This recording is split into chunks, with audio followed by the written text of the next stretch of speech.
Yes, I am here. Okay, everybody ready? Syed.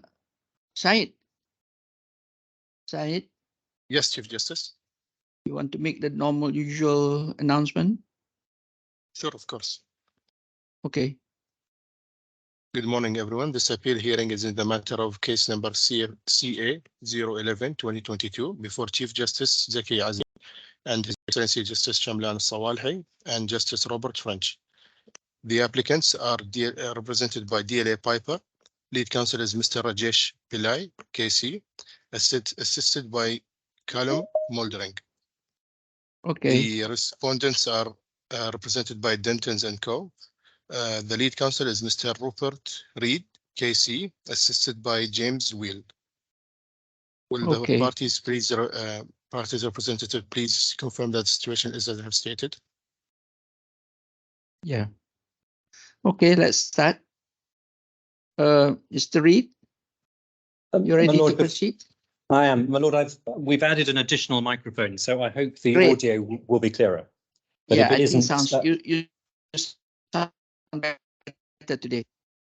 Good, I'm grateful. Okay, please proceed. My lord, we've added a couple of authorities to the appeal bundle. The first is Percy and Merriman White. We don't need to turn to it now, but it's a decision of the English Court of Appeal 2022. It's at 9113. We rely on it for the narrow proposition that particulars of claim are not evidence at trial unless they're adopted by the relevant witness. And that finding is made by reference to CPR 32.6, which is in almost identical words to RDC 29.12, which provides in terms that the general rule is that a fact which needs to be proved by evidence of witnesses is to be proved, one, at trial by their oral evidence given in public, and two, at any other hearing by their evidence in writing. So as far as trial evidence is concerned, that evidence must be given orally in public. So that's RDC 29.12. And the other authority immediately after that is a page from the White Book, which, as your lordships will be familiar, is the commentary to the English CPR. And at page 1808, internal pagination, it says as follows: if a judge volunteers further reasons for his decision in a second judgment, the Court of Appeal may take those reasons into account, and reference to a decision of the English Court of Appeal, Roche, and Chief Constable Greater Manchester, a decision of the English Court of Appeal in 2005. So just to explain those two authorities by reference to submissions made by my learned friend yesterday. In terms Sorry, can I just, I apologise for interrupting, but I just wanted to say just procedurally, Your Honours, that obviously we received those yesterday for our part at the close of business, but I make no criticism of my learned friend for that because I think it went in a little earlier. We'll take stock and obviously see, we note what Mr. Reed says about the force of those authorities. We have time to reply tomorrow, so that's fine. It's likely, Your Honour, that we may want to file one authority in response to that, but also a further authority to pick up what His Honour Justice French had queried yesterday about additional reasons. We'll endeavour to do that as soon as close to the end of the court day as possible, so that my learned friend has time. Of course. And of course, you can. Of course, you can. Bring in as many authorities as you wish. The only thing, before I forgot to mention this, at the request of Mr. Justice Robert French, we would like this hearing today to end what time? Of 7 p.m. Malaysian Perth time, which is 3 p.m. Dubai and 12 noon. 12 noon London. And then if Mr. Reed, if you need a longer time to submit, then we can continue tomorrow. I would like to accommodate the request of Mr. Robert French. My lord, that's fine, and I'm grateful for the dispensation in terms of possibly overspilling into tomorrow, because in terms of reply submissions, I would be replying only to Mr. Pillai's reply, and therefore I would imagine my reply submissions tomorrow will be extremely brief. Okay. The other thing is, if I assume you would like a request, you would like to take a short break, say 2 hours or 2.5 hours from now, so that my lord, that's fine. you know. My lord, yes, So that's fine. I'll find with me. Okay, thank you very much. My lord, yes. You My may lord, the only thing I proceed. would request is that Mr. Pillai's learned junior, if he knows those authorities, could he just email them to Mr. Wheel so that Mr. Wheel can start looking at them now? That we would be very much obliged. So if just tell us what those authorities are and a brief the point that he seeks to rely on for, that would be really helpful. If we were that organised, of course we would do that, sir. But we will do it as quickly as we can. It may be that we can do it shortly after the break at 10. I'm extremely grateful. Sure. And I should make clear that despite the Chief Justice's kind invitation, we won't be abusing that. It's very narrow. I'm grateful, Your Honours. Okay, thank you. Thank you. My lord, yes, my lord, yes. In terms of my substantive points, obviously I'm going to follow broadly the structure of the skeleton. We're going to deal firstly with the first four. Well, firstly, we're going to, if your lordships allow, develop an introduction to the frauds in this case. I wouldn't want your lordships to feel tempted to hit the skip intro button, but it will hopefully shorten the detailed submissions in respect to the appeal and the cross appeal if I develop, as I say, the background by way of introduction. Then we'll deal with the 4 grounds of the appeal. We will then deal with the further reasons for upholding the order. Those are the points in the respondent's notice. And then we will move to the cross appeal, and particularly, obviously, the 2 cross appeals, firstly on the 4th payment, secondly on the costs order. So starting, if I may, with the introduction, I would like to explore, if I may, trade finance fraud in very crude terms, just because I think there are some quite important points that emerge for the purposes of the appeal. Trade finance trade finance arises where a trader essentially spots a price difference between a supplier and a purchaser. And obviously, the trader seeks to arbitrage that difference in price between the supplier and the purchaser. But there is often a payment gap in that the supplier wants advance or immediate payment, as indeed is alleged in this case, and the purchaser will not pay until on or after delivery. So trade finance fraud, if you like, is a form of bridging finance. And the documentation that is ordinarily required as a condition of trade finance are the contractual documents of the back-to-back contracts, so the supplier with the trader, and then the trader with the purchaser. And obviously, the financer, the bank, wants to know that these are genuine transactions, and that when the purchaser pays for the widgets, that those monies can be used to repay the finance. Now, that's important for this reason. The minute the trader uses the finance for something else, then presumptively, because the widgets have not been supplied to the purchaser, there is going to be no purchase money coming from the purchaser, and there is going to be nothing to repay the finance. So the minute that trade finance is taken out or dissipated, the trader knows that they are no longer going to be in a position to repay the finance because they're not going to be receiving the purchase price from the purchaser. So in terms of fraudulent intention, knowledge that the finance is not going to be repaid, that knowledge is pretty clear from the moment that the finance is dissipated. But Mr. Reid, as a business person, money can always come in from other sources to repay the debt. Well, my lord, you raise a very interesting point. Sometimes it's suggested that there's sort of hard trade finance fraud where the money is taken out and just sort of dissipated. And to be clear, that's what we say this case is.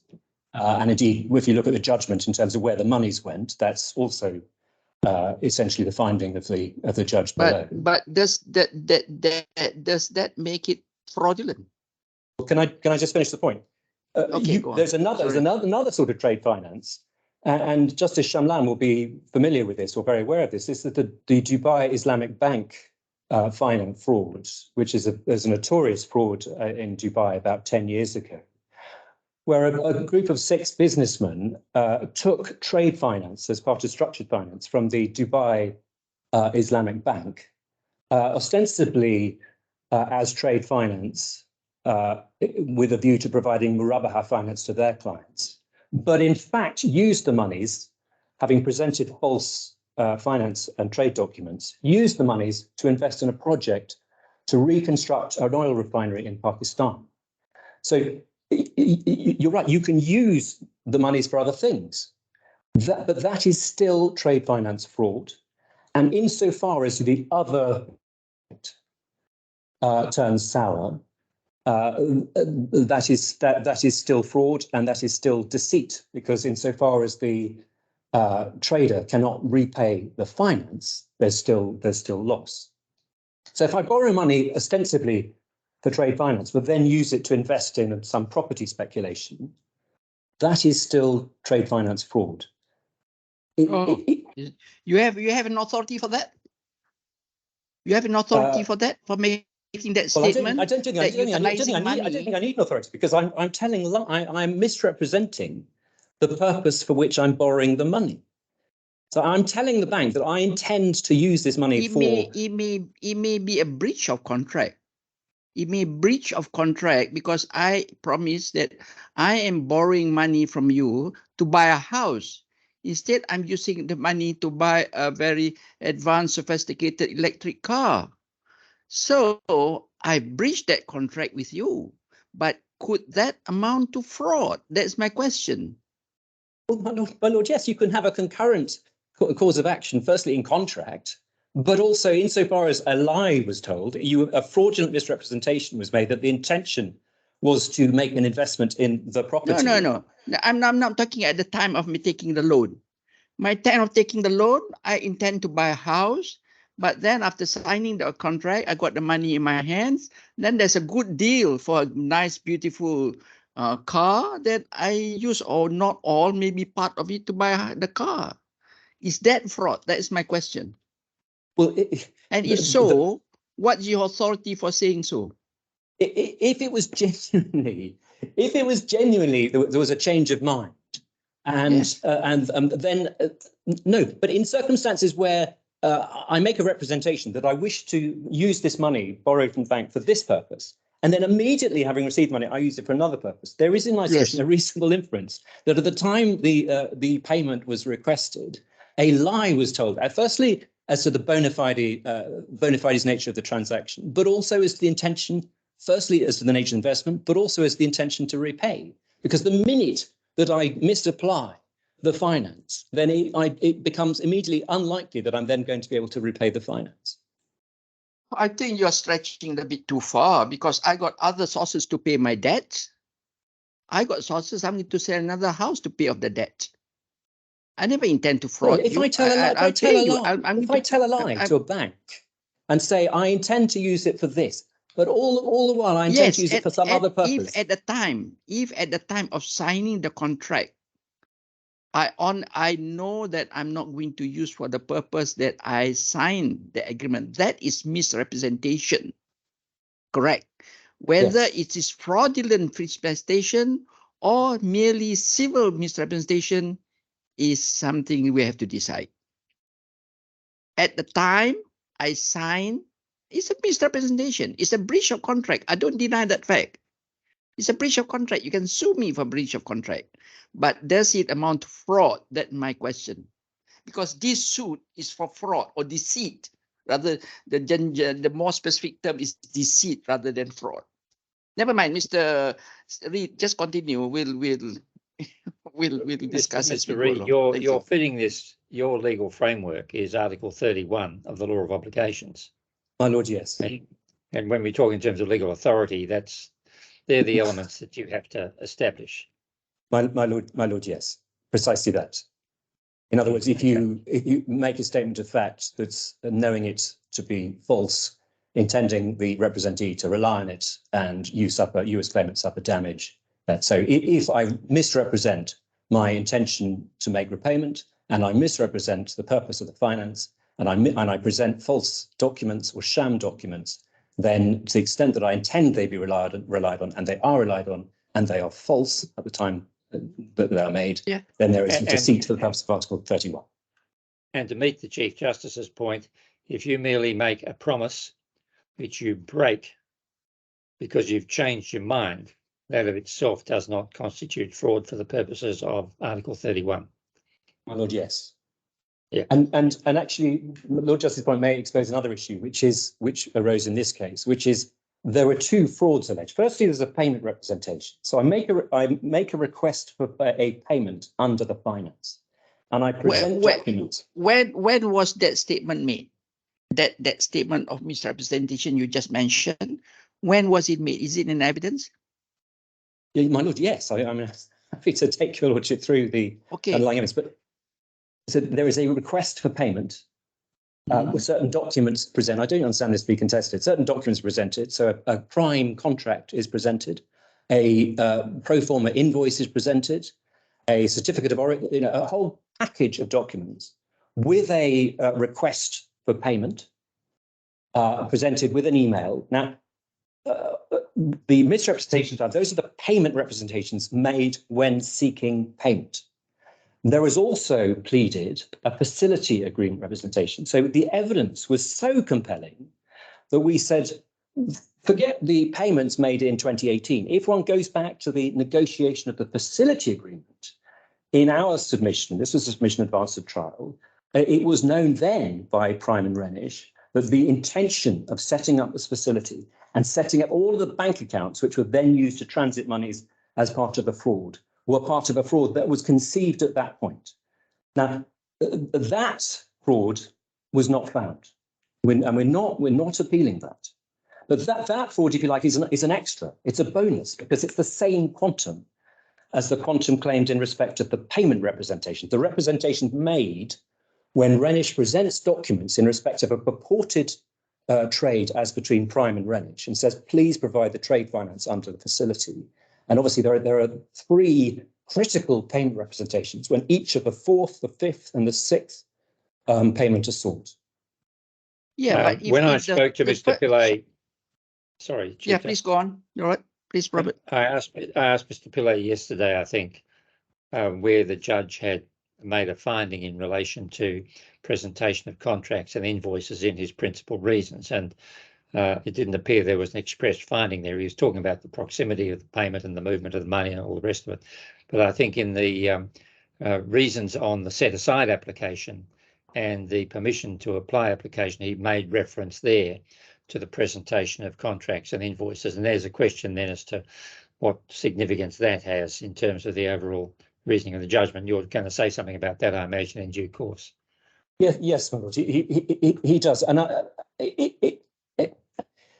I'll also come on to explain the Lanka point, because in the judgment, he specifically says, he makes a finding, notwithstanding that it was entirely accepted, that the Lanka documents were genuine. But he's silent in respect of the Prime and Renish. And as you say, in those early judgments, he refers to the Prime and Renish documents. And we do say too that the payment representations are both that there are bona fide trades and that these are bona fide trading documents, which is palpably not the case. But also there's a representation, a payment representation as to an intention to make repayment. And we say the minute you dissipate funds, then you are essentially, it is clear and can be properly inferred that you have no intention. You are fraudulently representing your intention to make repayment. Now,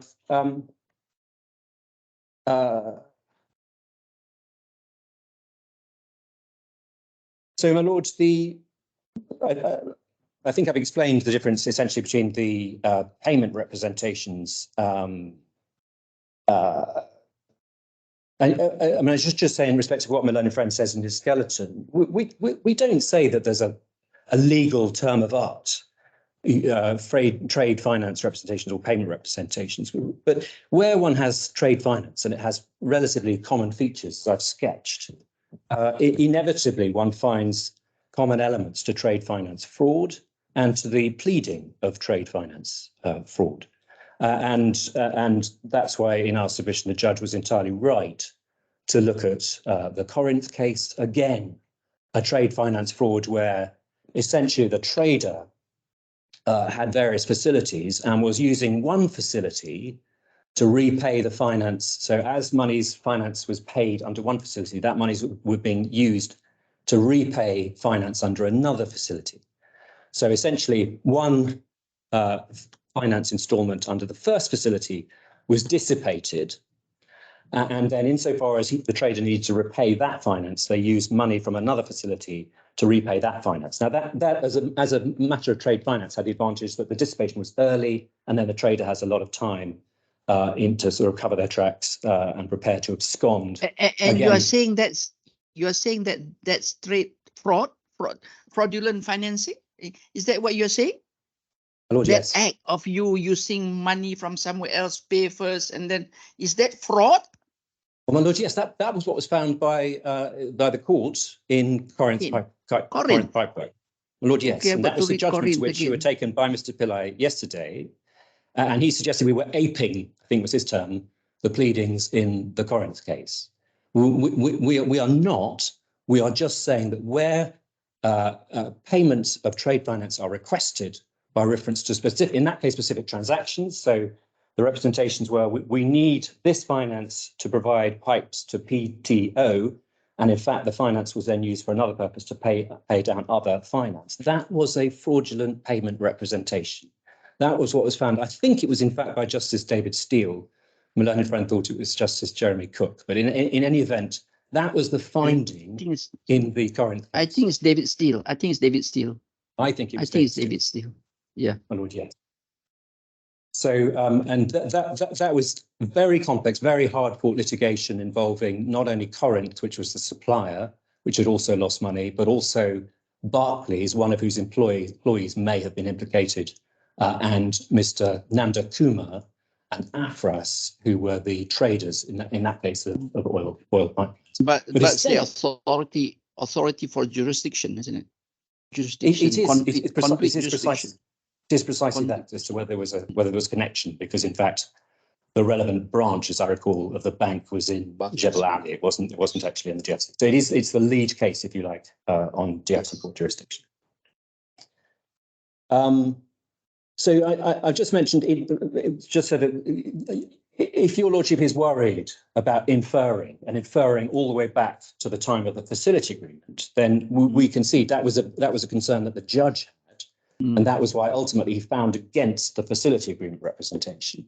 But that, as I said, was a bonus. We do find rather strange suggestion that we lost, or the bank lost on the vast majority of issues. If one looks at the quantum of this case, essentially the fraud claims were for 30 million and findings of fraud were made in respect to 21 million. So true it is that the judge found against us on the fourth payment, which we obviously say was wrong as a matter of inference. But we also say that the facility agreement representation was part of the narrative, and it seemed evident to us as on the evidence, but it added nothing in terms of liability. Now, just in terms of sham trading, it may assist your lordship if we look through, if we seek to understand the documents involved. As I say, the reality in our submission was there was no bona fides arm's length transactions that required payment in advance. I don't know if your lordships have seen the what we call the master table.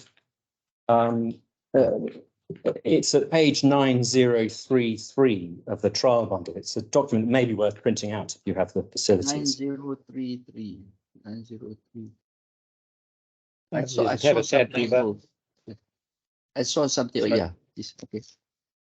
What section is that? Our master table of transactions document, section J. Is that what I'm looking at? I've worked from pages, my lord. I apologise for that. Uh-huh.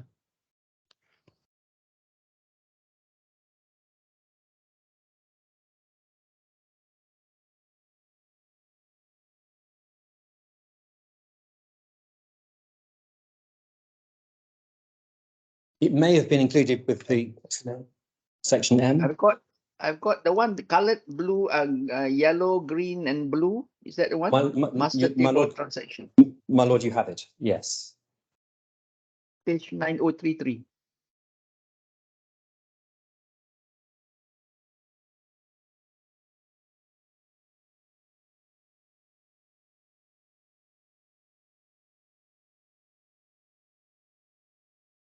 Yeah.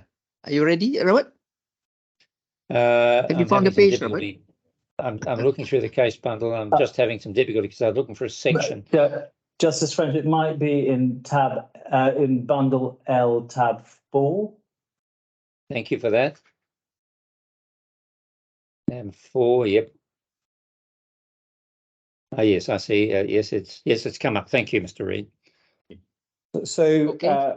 Go on. essentially, just to explain this document, essentially as between RENISH and MEHTA, these are the documents that were, so the yellow section on the right-hand side of the table, you see there the documents that were presented. So there's a prime pro forma invoice. Do you see that? About halfway across the page, and then another column Yes. next to that, the prime contract, and that gives the relevant dates in respect of those. And then one sees on the right-hand side in blue the relevant SBM information in respect of the payment dates, and then moving on the running balance owed to SBM at the relevant payment date, and then the SBM repayment date. Yes. And then, just so that your lordships understand, the green section was that when Prime were involved, in Mr. Sadder's evidence, they sought to link these transactions to various cargoes of oil, and those are the, so, and you see their PS 014 and following, and they posited that those that those payments could relate to those transactions. Now, the experts, both Mazars and Grant Thornton, rejected that, and that you'll see that in the joint experts report. But it's clear that that exercise simply doesn't work in terms of establishing any link between a cargo requiring payment in advance and the payment. So, for example, if one looks at the fourth payment and one looks at the NEOC payment due date, does your lordship have that? So Yes, the fourth yes, payment and the NEOC payment date, you have the 26th of March. So NEOC, the Iranian ultimate supplier, required to be paid on the 26th of March. But in terms of the SBM payment, that was made, and if you go to the purple block or the blue block, you see the left-hand column, SBM payment date, it tracks down to the fourth payment, the 24th of April. So in fact, SBM weren't, the monies provided by SBM were a month after NEOC had been requiring payment. But I thought the way I understood it was the payment was supposed to be direct from SBM to the original supplier of oil. If there was a delay, the demand for payment would have been made by NEOC against or to SBM.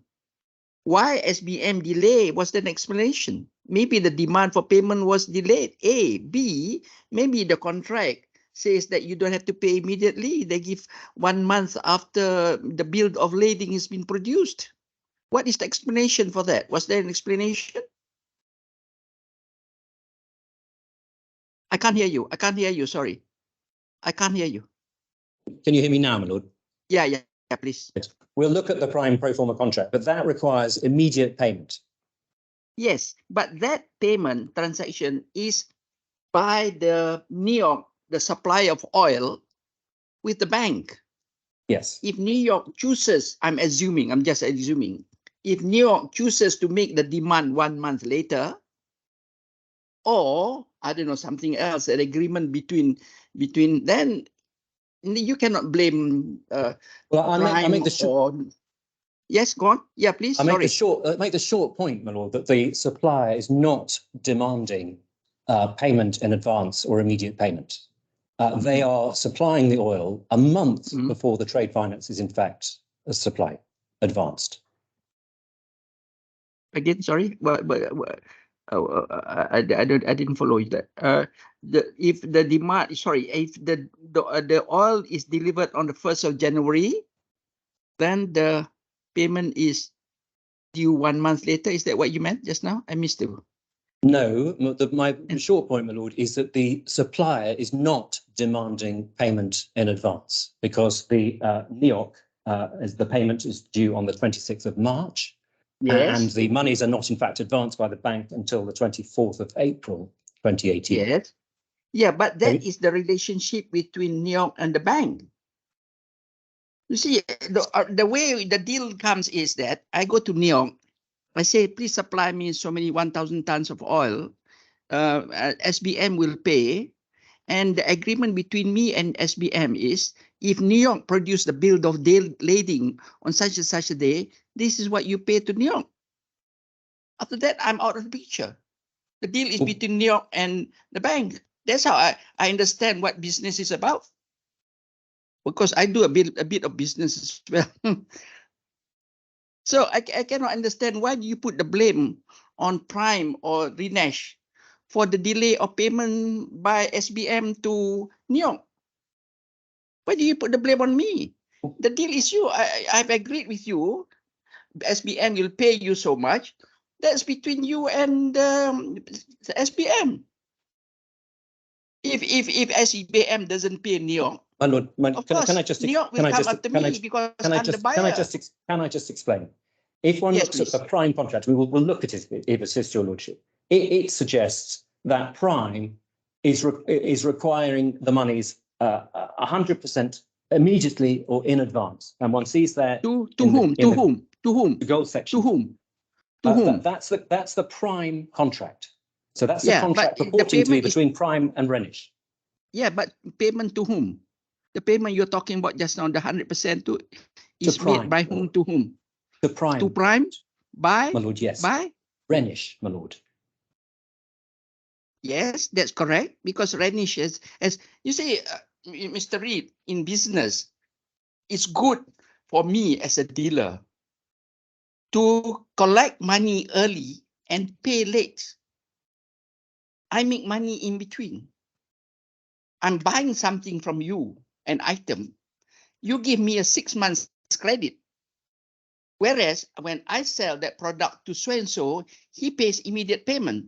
So I have 6 months cash in my pocket because I got credit from the supplier this side. That's how business works. I mean, the longer I get the credit from the supplier and the faster I get the payment on this side, the longer I have, I can use 1 year or 2 years of repayment time. And I got that money to do whatever I want. That's how business works, Mr. Reed. Lord, the short point, if I go to the bank and say that I need this money because I need to buy monies and the supplier requires payment in advance, and that is a lie because manifestly the payment the supplier does not, in that the supplier has supplied in March and the trade finance is not even provided until April, then that is evidence that the representation that the monies were required for bona fide trading requiring payments in advance was a lie. It was a misrepresentation. And it was there such a representation? Did I represent the bank? Did RENISH or Prime represent the bank? I'm not going to get my money and therefore I cannot I delay my payment. If I'm presenting documents which suggests that there is trade under which Prime requires payment in advance, and if there is no such bona fide contract between RENISH and Prime, and if the experts agree that there's no evidence of any payments in advance, and indeed there's no evidence of any underlying oil trading, then the representation by the presentation of documents that there are bona fide oil trades requiring payments in advance is a false and fraudulent misrepresentation. Okay, I concede that if I represent to the bank. Oh, my lord. Yeah. My lord, yes. But you cannot make a general. Let's see if I can help you, lordship. If we could look at document 3336. 336. Page 336. Did you say?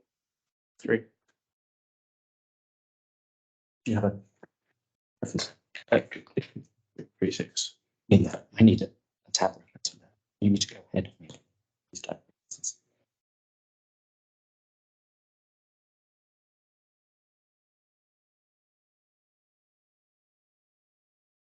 Does your lordship have that? Yeah, 336. Yes, I have. So this is 336 is the grounds of appeal. Okay. 3336, my lord. 33. I see. Sorry. 3336. Okay. 3336. Can we have a bundle reference with a tab and a letter as well, please? Prime Energy FZE. Okay. Yeah. Yes. DAP Korafan Korfakan.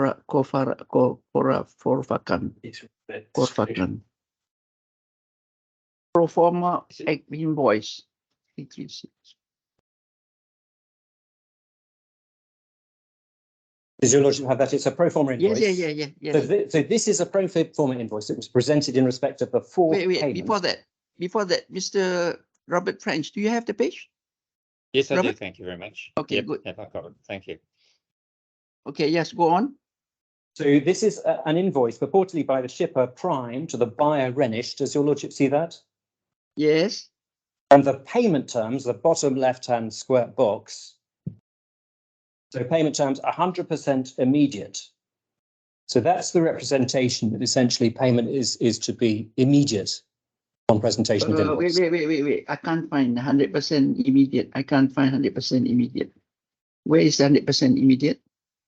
Do you see the bottom left-hand box in the Bottom table? left hand now. Okay. Payment terms 100%. Okay. I got that. Yes. Yeah. And then if we go back to the previous document. Previous document. Where is that? This is what you are saying. This was submitted to the bank. Is you? This is Prime Energy. This is the pro forma invoice that's presented to the bank, my lord, in respect of the fourth payment. Presented by Prime. RENISH, my lord. Buyer is RENISH. RENISH is the borrower. So RENISH presents documents, trade documents to the bank in seeking payments under the facility. Yes. This is the fourth payment, and this is the pro forma invoice in respect of the fourth payment. Okay. And then if one turns back, my lord, you have the purported contract, which is referred to in the things as the prime contract. Where is that? Where is that, please? Sorry, that's page 3328. 338.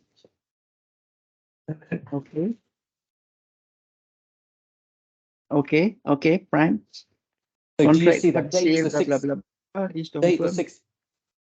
16th of April, seller, buyer, and then delivery at the bottom, the seller shall deliver Dar Korfakan, and those dates, obviously Dar Korfakan is in Sharjah. The seller shall supply fuel oil. Delivery, the seller shall deliver on the 20th of May. That is the invoice by Prime to this is a purported contract. Wait, let me read. This is to confirm the agreement reached on 16 for the sale of with sulfur maximum. But are you saying that the oil was delivered, wasn't it? This oil was delivered. My lord, no, it wasn't. The oil was not delivered. No, that's your it contention. was not delivered. This is the fourth payment. Okay. Oil was not, it was finally delivered, but it was not delivered before payment. No, wait. No, it was never delivered. Never delivered. Okay, this is very important. No oil was delivered under the fourth, fifth, or sixth payments. Oil was never delivered, but bank made the payment to RENISH. Yes, that's the basis of the loss of the bank. Again, I don't follow yet. That's the basis for the... Mr. Pillai can shake his head, but the bank did not receive the full repayment. I'm not looking at Mr. Pillai's face. I'm looking at your face. Good. I'm very grateful. I'm ignoring. Don't worry about him. You're dealing with me. You're dealing with you. Let him shake as much as he like. Okay. Am I to understand that oil was not delivered? Is that what was never delivered? My lord, no. That's what you're saying, Mr. Reid? That's what I'm saying. That's okay. So that's not been disputed. Okay. If oil was never delivered, but payment was made, yes, there is something there. As you okay, let's see. Is there evidence that oil was never delivered? The case simply stated is that RENISH produced to the bank for each of these three payments contracts or purported contracts with Prime, together with a pro forma invoice from Prime, on the strength of which the bank made an advance to RENISH under the terms of the facility agreement. And your case is that there was never any product delivered or probably in existence, and that therefore the presentation of the contracts and the pro forma invoices was a fraudulent representation in effect, because the reality was there was never any oil going to be delivered. My Lord, Well, yes. if that's your case, Mr. Reid, then it doesn't matter whether the payment was 1 day or 3 days or 3 months later. It becomes irrelevant, because that per se is already fraud in itself, if that's the facts, if those are the facts as found by the judge, because I've not gone through the facts of the case yet, apart from his judgment. My Lord, while we're looking at documents, can I just very briefly, because we're quite close to it, at 3339, you have the form of utilisation request. Yes. And then at 3343, you have an application form for the funds. These are all in respect of the fourth payment.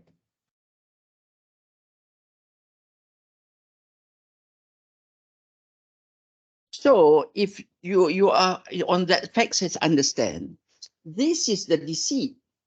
This piece of paper requesting payment is the deceit committed by RENISH or Prime to the bank, isn't it? Yes, the deceit is the implied representation that these are bona fide trading arrangements when they're not. No. If I pass you an invoice which contains false statements, that is deceit. I said I bought the oil, but I never bought the oil. It's a false document. That is deceit. My Lord, yes. And yes. insofar as you make an implied representation If that you is intend your case, if your case, that's done. I mean, you've proven your case, full stop. I mean, if I were the judge, I don't have to hear anything else. That's it. But the judge went on to a lot of things in this judgment. Because there's a lot of I don't remember him mentioning this at all in his judgment. I may have overlooked. Pardon?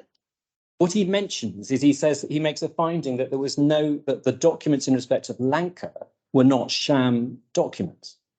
Yes. But we rely too on the fact that the documents, the Prime documents, and it's always been our case, are not bona fide documents. And the judge didn't say that in his judgment. The judge didn't mention what you just mentioned to me just now. The judge didn't mention his judgment. At least I didn't. Maybe there's something in the judgment which I overlooked. But to me, if that's your case, done. Close the case. I don't have to hear anything from you if I were hearing the case. But that was not what either you failed to present that to the judge, or the judge overlooked it, or he misunderstood. I do not know. I don't know what Mr. French or Judge Shamlan has to. They may disagree with me. That's fine. Well, I think Mr. Reid, as I understand it, the system set up involved the presentation of contracts and invoices. Okay, and so you get to the three contentious payments, 4, 5, and 6. Now, so far as 5 and 6 are concerned, the judge talks about, I think, the way in which the money moved after it was paid, and rather focuses on that. He didn't expressly, as I recall, say in the principal judgment that there had been contracts and pro forma invoices presented on 5 and 6, just that the movement was so quick, there was no explanation other than that, etc.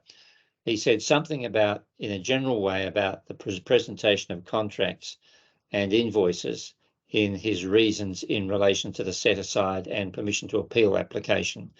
Is that a correct statement? And you would no doubt argue that the judge had already made findings about the system or something, and he didn't need to repeat that. I mean, that's a question of debate. But my lord, yes. My lord, yes, we would say that. And I'm seeking to explain the judge's point of view. He may have been squeamish in circumstances where Prime was no longer part of the action to make us an explicit finding at this stage in his judgment that Prime had been involved in the presentation of documents that were not bona fide.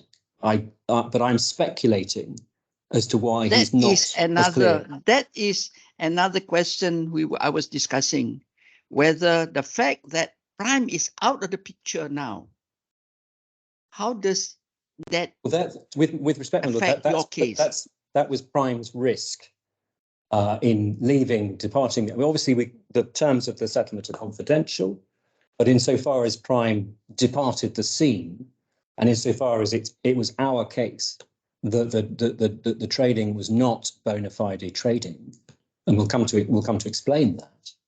That was a risk that Prime itself took.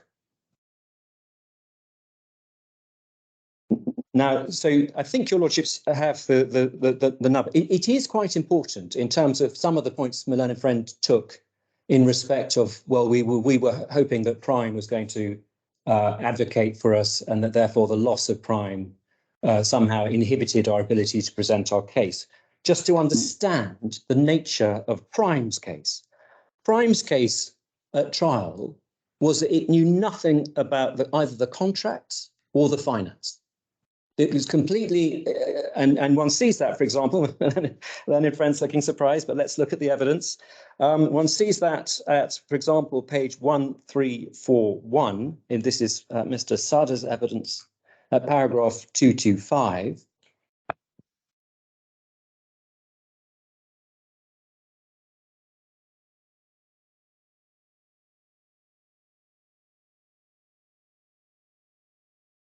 F5, my lord, I'm grateful.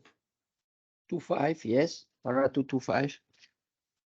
134. Does your lordship have that? Yeah. Para 225. Second, this is Mr. Sada speaking of Prime. The targets described below do not relate to the transaction set out in paragraph 12 of particular claim. I have no knowledge of those transactions whatsoever. I have seen from SPM's disclosure in this case that RENISH presented a number of contracts and invoices that purported to originate from Prime. I have no idea why RENISH and or Mr. Mehta prepared those documents, but I can confirm absolutely that these contracts or invoices did not originate from Prime and were not authorized by Prime. As I explained more fully in K below, it's clear from the face of the documents that they are not contracts of a type one would ordinarily expect to see in an oil trading context. In fact, RENISH and Prime did not enter into written contracts with each other in this manner at all.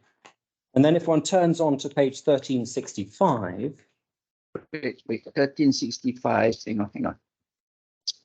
1365, okay. If one looks at paragraph 396. 396, yes. I'm now going to provide some comments on the contracts which have been disclosed by SPM. SPM have stated that the contracts provided by RENISH to obtain the facilities from SPM, these contracts did not in fact originate from Prime and were not authorized by Prime. Until these documents were disclosed by SPM, I had never seen them before and I had no knowledge of these documents. So Prime's case was that there were no contracts. It had never seen them. It had never entered written contracts with RENISH. And there is no suggestion that it knew of any of the funds. And that, in my submission, reveals the absurdity of the suggestion that RENISH was somehow relying on Prime and its lead counsel at trial. Well, and just in the end, it really doesn't go to the question whether the trial judge erred, does it? Well, save on the natural justice point that RENISH seeks to argue that having been deprived of the lead counsel when Prime. That's the fair presentation point. The fair presentation point, my lord. Yes. But Sada wasn't in evidence before the trial judge. Is that right? The witness statement itself was not in evidence. No, it wasn't, my lord. But I just, in terms of the submission which has been made to this court, I understand. Yeah. But Sada wasn't in evidence, so the only question is whether or not the absence of Prime, how the absence of Prime informs a fair presentation duty on the part of counsel for the bank. my lord, yes. In a sense, in terms of the merits of the appeal, subject to the fair presentation point, it's a kind of second order issue, I think. My lord, yes, but I wanted to pick it up as I develop the situation. So Understood. Yep. Hang on. Before you proceed, whose statement is this? This is Mr. Sudder's. This is Mr. Sudder's. Now, can I just explain, just in terms of what the appellants were saying about Mr. Sudder's evidence, and if one looks at the trial skeleton at 1135, the defendant was putting the blame on the Sada, isn't it? For working, because he was also the CEO of the company. That's right. So Prime is saying, what contracts? We've never seen these contracts. We've never made any written contracts with RENISH. RENISH is saying that Prime supplied no oil, but took the money. And RENISH describes what Prime did as a heist. You may remember that word. So RENISH is saying that at trial, in its trial skeleton argument, that Mr. Sada's evidence is lies and are null and void. So again, the suggestion that is made repeatedly on behalf of RENISH, that if only it had been brought to the attention of the trial judge that there are sections in Sada that may assist them, that RENISH would have been assisted. That is a nonsense in circumstances where RENISH's trial skeleton, its submissions and its evidence and its pleading are that the Sada evidence is false. And emphatically false. And if one just picks up at page 1135, if we could start at paragraph 32.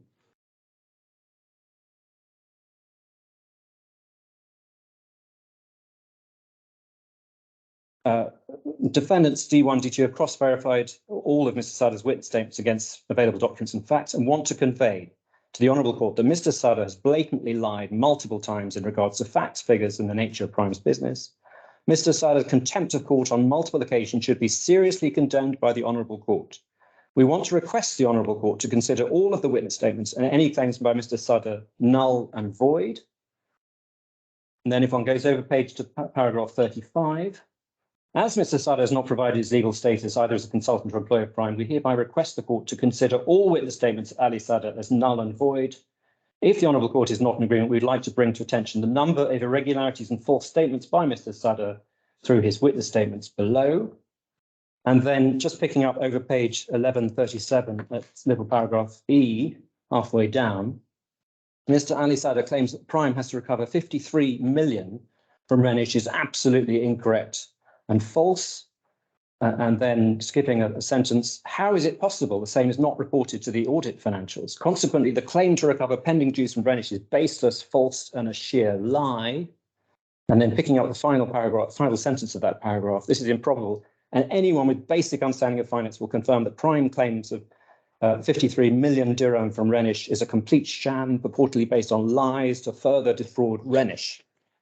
And then if one needs to go over page 1138, paragraph 36, Prime's account of delegating its entire ledger keeping to RENISH is implausible and suspect that Mr. Sada is gilding the lily. He purports to be Mr. Farhang's mouthpiece and has taken it upon himself to attempt a reconstruction of records that are missing, allegedly because Prime delegated all its record keeping to RENISH's staff and made a perfunctory checks. Following sentence, how can a company with 500 million dirham in revenue not have their own accounting staff? And then paragraph 37, with all these discrepancies in the statement, Mr. Sada, would this court reach a fair and just conclusion? And paragraph 38, Mr. Sada has changed his position multiple times over the course of this case and provided false witness statements as required to support Prime's case. This is a serious contempt of court. Whose statement is this? This is the This is submission. Submission, is it? Yeah, this is, and I can take, if you, this is the skeleton Please no argument. more, Mr. Reid. I could take you to Mr. Sada, sorry, Mr. Mehta's evidence, which is very much in similar terms. No, sorry, I beg your pardon just now. This is submission by... Yes. I'm sorry. It may surprise you, but Renish and Mr. Mehta filed a skeleton argument at trial. They then have the temerity to suggest that it was for us, they having filed a skeleton, not appeared, for us to take the judge to further points, the suggestion being that we should have taken them to points that were in Mr. Sada's evidence, in circumstances where in the skeleton they have utterly... What did the judge say on this? Did he make any mention in his judgment on this? No, what he submitted? No, he had this novel. This was part. He presumptively he read the skeletons. The settlement. No. Was, what did the judge say in his judgment regarding this? I don't think he believed it necessary to look to. He did not touch on this. The judge did not touch on this. What you just submitted just now. No, and indeed he found correctly that it wasn't in evidence. So insofar as Sada was not in evidence at all. The judge did not treat this as evidence.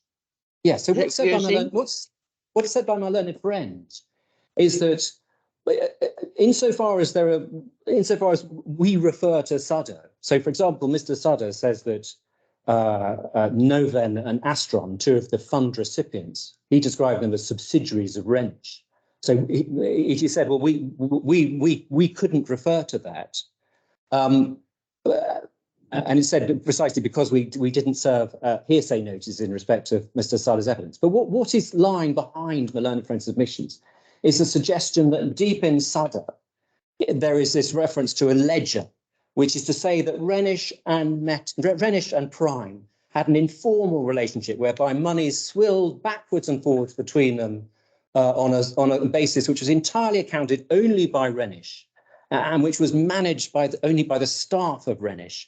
And therefore, one should disregard monies washing backwards and forwards between Prime and Renish. Well, that's for the bank to have pointed to that evidence. Mr. Reid, if the judge did not consider this in his judgment, is it right for us to do so? As an appellate court? Well, just to clarify, we don't rely on it substantively for the truth of its contents. We do rely on it as evidence of the fact that Renish and Prime were running cutthroat defences entirely inconsistent with each other in circumstances where Mr. Sada's evidence was completely vigorously rejected by Renish in its evidence and in its submissions.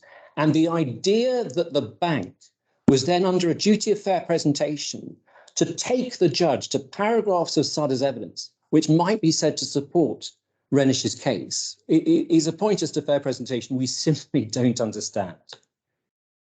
It's a submission that is bizarre in the context of the submissions made by Renish at trial in its skeleton argument.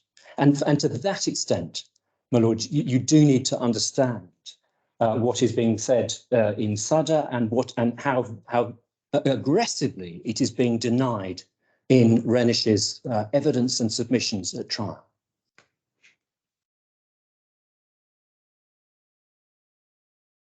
Okay. And just while dealing with that, I do want to take your lordship very briefly to Mr. Mehta's second statement. And if I could take your lordships to page 1469.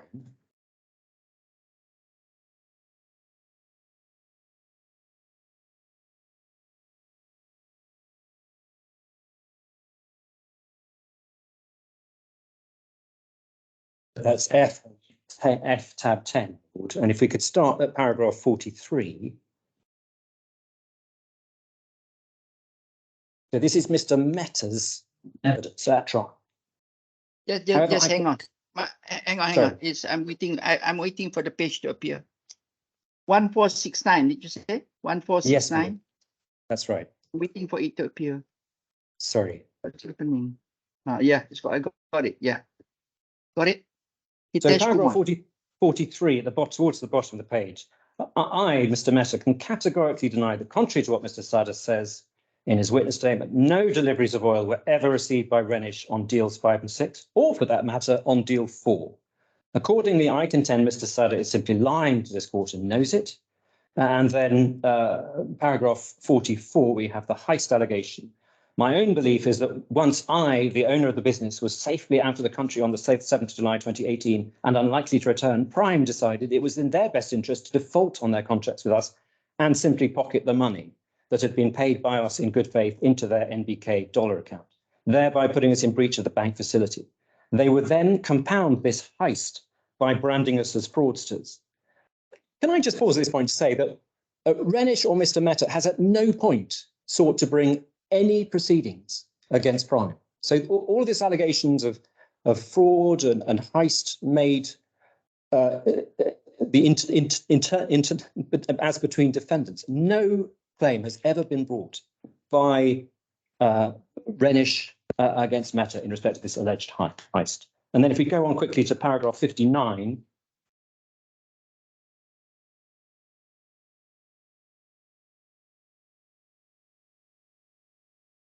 the upshot, page 1474, the upshot of this matter is that Mr. Sada has tried to gloss over a matter of cardinal importance, namely this. Although over a 5-week period, Prime received payments derived from the SBM facility totaling some $30 million in satisfaction of the 3 pro forma on deals 4, 5, and 6, it's applied not 1 ounce of oil to RENISH in gross breach of contract.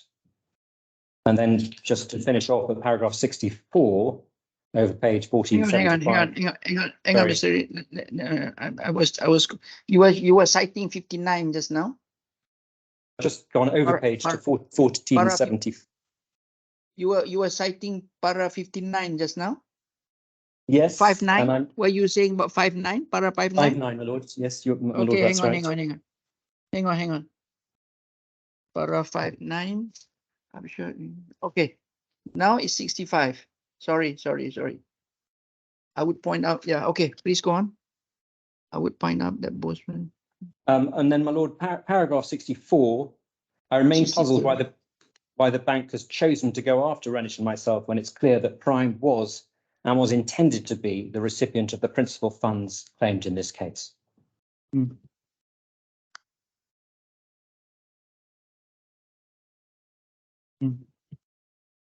That's a bizarre submission to make because, in fact, as the judge recorded in his judgment, a significant part of the funds, in fact, looped back to RENISH and to RENISH-related parties. So the reliance on the fact that Prime was nominally, the monies were advanced into a Prime bank account, but most of them were then passed back to RENISH and related entities. Thank you. Okay.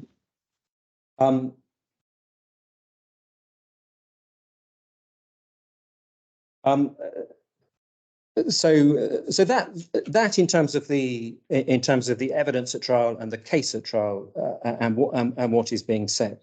As we know, the payments back are important. Now, as for the payments back, the evidence is utterly clear, not least because MBK, as you will have seen, the bank, was joined as the 4th defendant at the suggestion of Justice Ali when we obtained the freezing injunction.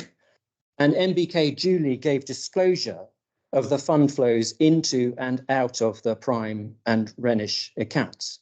And Grant Thornton then reconstructed those fund flows. You will have seen them in the statement of claim at paragraph 58. Page? So that is page 707. 707. Which is, we'll just find that. Sorry, and that's a misreference. Let me find the proper reference. Particulars of claim are at 601. 601, page 601. That's a particular claim. And just paragraph 58 is then at page 616, my lord. D1. D1, grateful. 601, paragraph. Sorry, paragraph 58. Oh, what is paragraph 58? What page is paragraph 58? Sorry, 616, my lord. 616, 616. Okay. So the monies, in terms of where those payments ended up, so they go into they're paid by the bank into Prime's NBK account, and then the ultimate beneficiaries are, okay, so Prime in terms of internal transfers, 11 million. RENISH receives 7.8 million. PetroHub, which is a related party of RENISH in that it's owned by Mr. Ayaz, Mr. Ahmed Ayaz, who is the CEO of RENISH, receives 3.4 million. PetroMaster, which is a related party of Prime, receives 30,000. And then there are these two companies which were described by Sada as RENISH subsidiaries, but in clearly nothing to do with oil trading. One is Astron Global, which is an Indian company. One is Novan, which is a Singaporean company. And they are essentially a textile supplier and a tombstone or an ornamental stone provider. So those are the beneficiaries. Those are people who ultimately receive the funds. In the experts' reports, one has the assistance of Ms. Lavin in terms of the fund flows. The detail of those, for your lordships. Yes. So if we could go on to the fourth payment, and that's at 17. No, I was just saying to you just now that did the judge discuss this in his judgment? My lord, in terms of where the money goes and the payments out, yes. Yeah, he did. He did. Well, my lord, he speaks about the speed of the payments out. We're just describing where the payments out. Now, in terms of the speed and the dates, the data is... he was going on the speed rather than...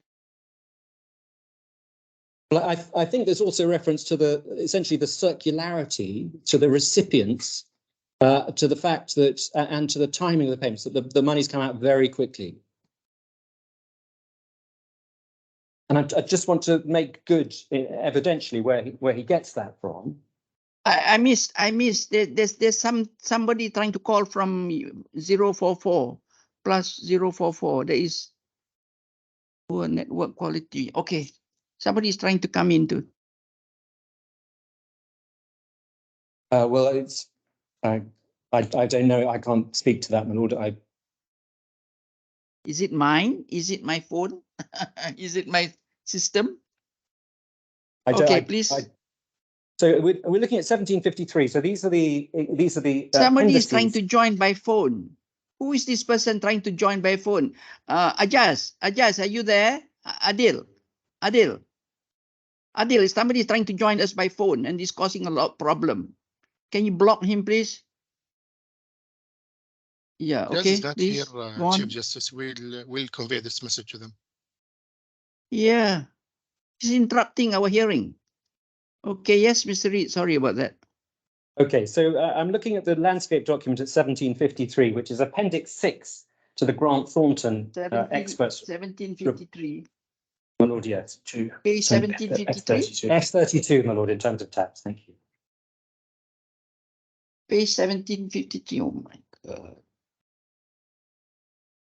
I think I should 1753. Say these are critical documents at trial. So these.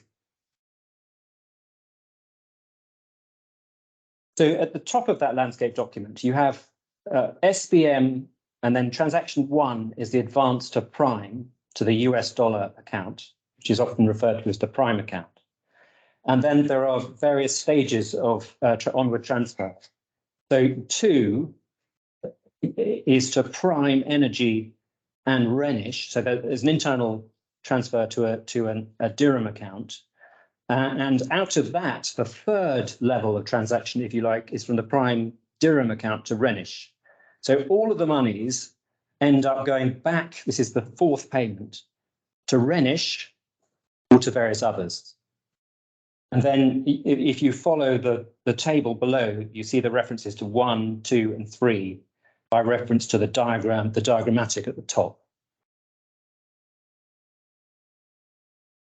And your lordships have the dates of those onward transfers in the left-hand column of this accounting information. So this is derived from extensive analysis of the underlying bank statements that were provided by MBK pursuant to the order of Justice Allen. And then if one looks at page 1756, we have payments, we have the same essentially for payment 5. So SBM first advance to Prime Energy, the US dollar account. That is then dissipated to Petro Hub, which is a RENISH related party, to RENISH, to Prime, to Petromaster, and then to Mr. Abdul Farhang. Now, he's the owner of Prime, and Mr. Sadr, who is the consultant to Prime. So beginning again, to sound like one MDB. Beginning to sound like one MDB. Yeah.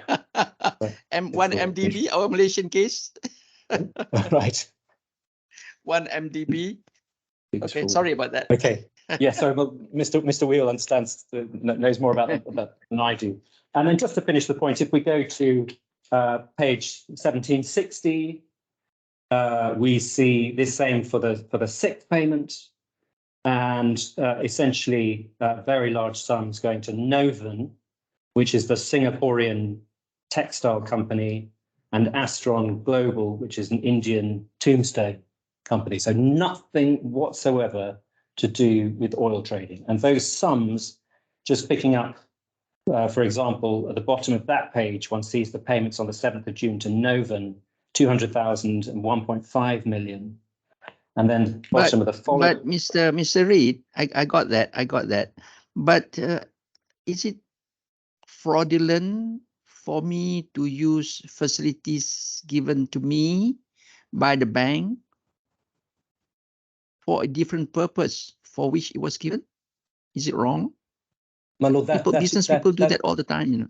My lord, they don't do that all the time. Well, that is trade finance fraud. And if one looks at the Dubai Islamic Bank case, where that is a classic example of money's been obtained for the purpose of one purpose and then being applied for a higher risk, higher return purpose. So the fraudster wants to make money by doing something different with the money.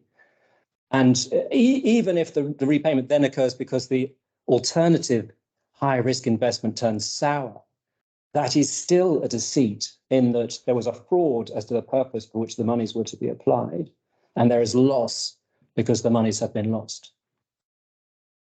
That is still, and it's emphatically our submission, that is still a trade finance fraud. And this is Corinth, the principle in Corinth. Okay. Yes, go on. Thank you. Yes, because in Corinth, it was said we need this in order to finance this trade with Bechtel. In fact, they were using it to finance the repayment of finance under another facility. So Corinth is another example of trade finance being used for a purpose that was not the purpose for which it was stated to be requested. And then just in terms of the table, so if we could just pick up at sorry, my lord, I've just lost the place of my but I will find it. Yes. Yeah, there's an alternative presentation at page 1718. So this is table 5.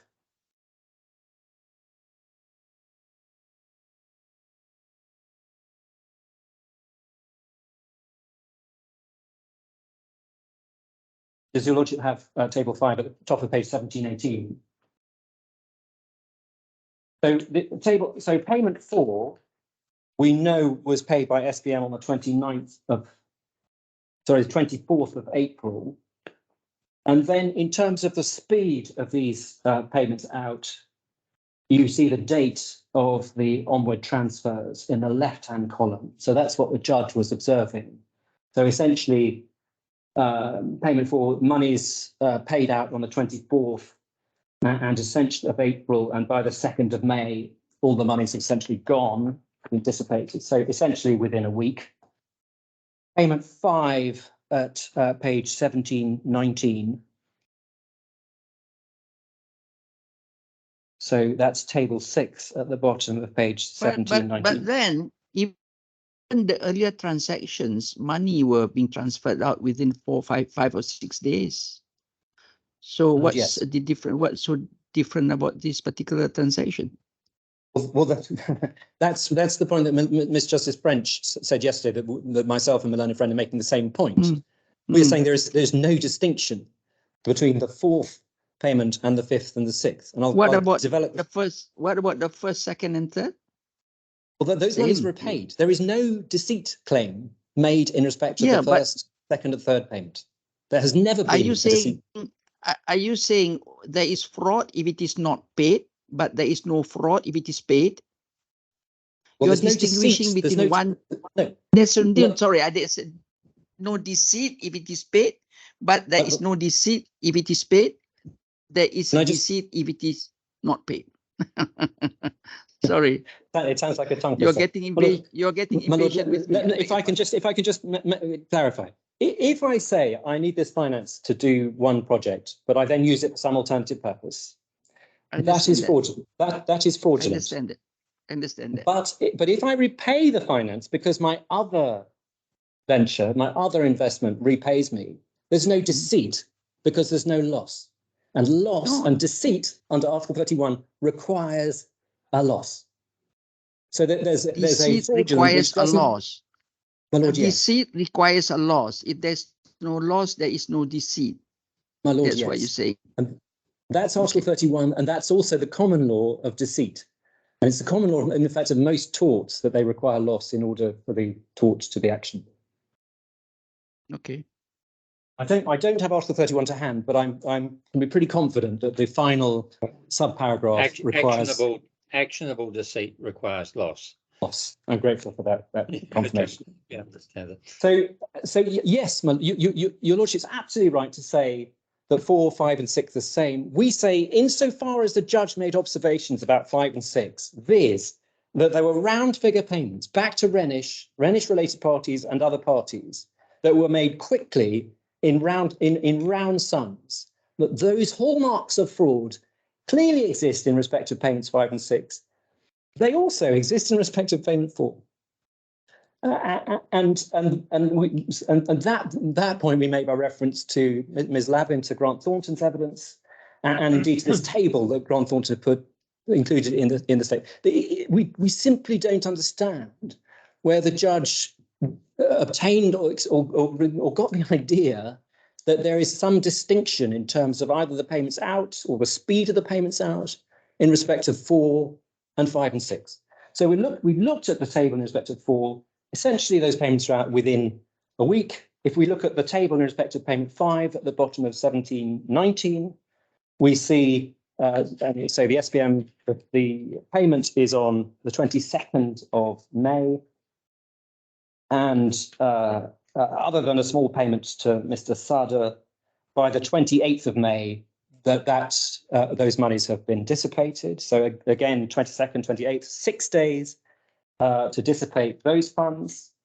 And then over page 1721, just to finish the point, we have table 7. So this is dealing with the 6th payment. And that was made on the advance by SPM on the 6th of June. And then essentially by the 13th of June, all the monies have been paid to either Novin and Astron, which are 2 related parties to RENISH, or indeed to RENISH. And so essentially all 3 payments, the monies are drained within a period of 5 to 7 days. It didn't, there was no particular urgency. You might think many sophisticated frauds, the monies are dissipated and dispersed to multiple accounts even more quickly than that. But of course, the balloon was never going to go up until the 4th repayment was not made.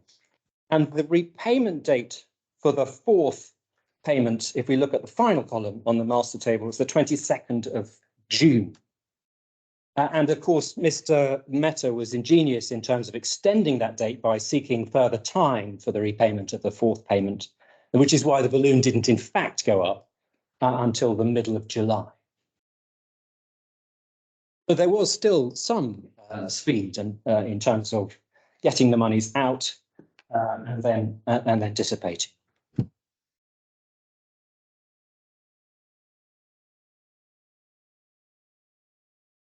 So, in respect of the fifth payment, that was transferred to Petrohub, Renish, to Mr. Sada, to Petromaster. Payment 6 was to Renish. It was dissipated to Renish, Noven, and Astron. I should say the tables in 5 to 7 were accepted in the joint report. And I'll just give you the reference that we probably don't need to look at it, but that's page 1896. That's paragraph 3.3b. Mr. Lavin and Mr. Drew have agreed the figures presented in tables 2 to 7 of the Lavin report summarising details of the transfer. So that was Prime's expert accepting and Miss Lavin's evidence in respect of those tables. Now, the very, very basic point is that those transfers made no conceivable sense as a matter of trade finance. Once you transfer the funds off to a textile company in Singapore, there is no oil consignment which is going to be paid, the payment from which can then be used to repay the finance. At the moment, you know that no cargoes are delivered. You know that no repayment will be made to SPM. And Mr. MEHTA's case, in respect of all these payments, is set out in the defence at page 683.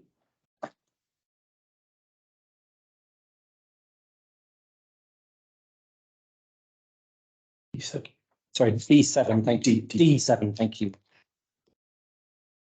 You needn't burden yourself with those things, those references, Mr. Reid. I've mastered the page search. I'm very grateful. Page what again? Sorry, page 683.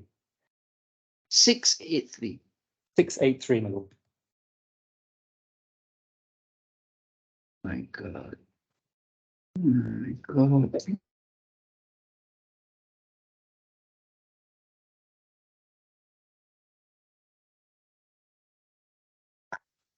Adil, I can't get to 6. I cannot get to 683. I don't know, something is wrong with my system or your system. Have you got the spinning? 683. I can't get to 683. I can't get to.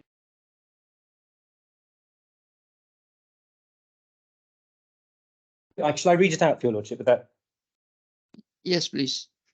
So paragraph 26 of Mr. MEHTA's defence, pleaded by a senior junior counsel in London, with regard to the section 58 table, then if I could go on to subparagraph 2. Somebody is trying to come in again. Who's that? Joined by phone. Who's this? Adel? Adel, are you there?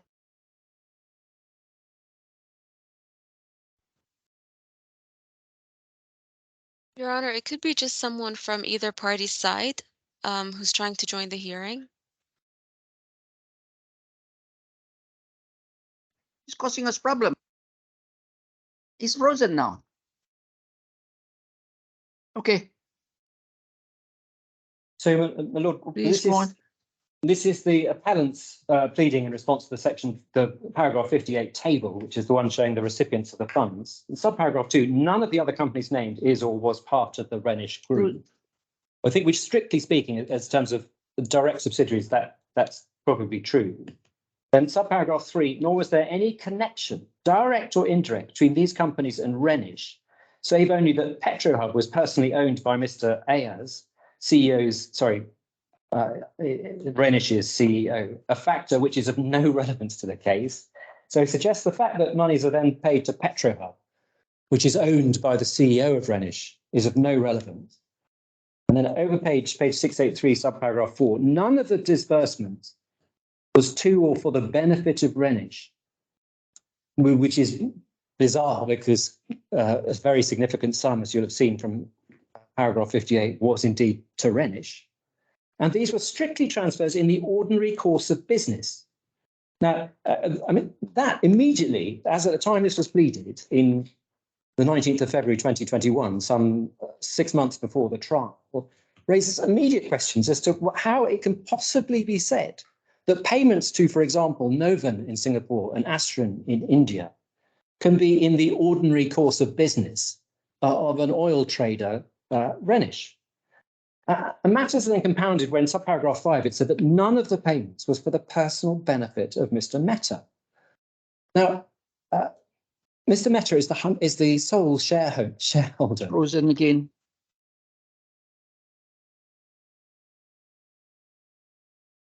Lord, can you It's see frozen us? again. You know, it keeps on freezing because there's somebody trying to come into our line. And he couldn't come in, join by phone. He couldn't in. And every time he does, frozen. I can't hear you anything. Is that one of your friends, your parties, or some? No, my lord. Our Somebody else trying to instructing sisters join? and our client Adil, in Dubai and Adil. our Hello, CJ. Adil, can you help me out, Yes. please? Can you please help me with that? I don't know Yes. whether the other members are facing this problem, but I am. I No. I sent think there you is no some one pictures about it. there is no one trying to join. Otherwise, we could have also seen that happening. Maybe it's on the laptop or your iPad. CJ, sir, could you No, please this is on the laptop. on your laptop?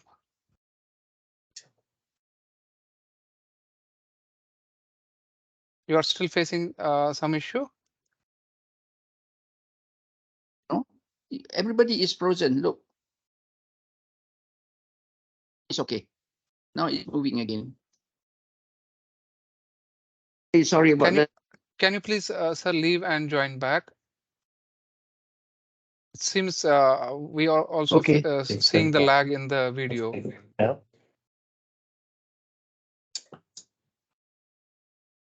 Yes, Adil, go on, please. Yes, I'm sorry about that, Mr. Reed. I'm very, very sorry about that. Okay. I think it's fine now. Is it you can hear us? No, it's lagging. Just need a bad line.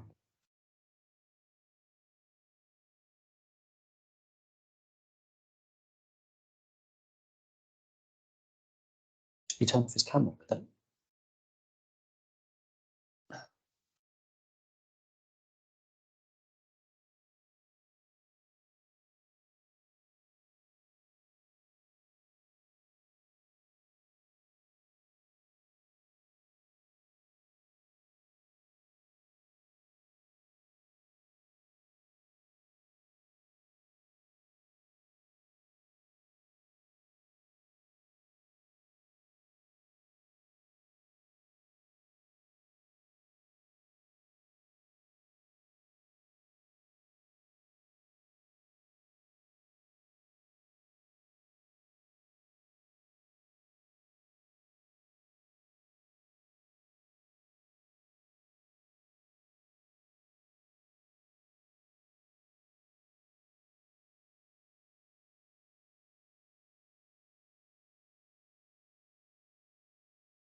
Adil. Hello. Yes, Adil. Yes, can you please turn on the video, sir? Okay.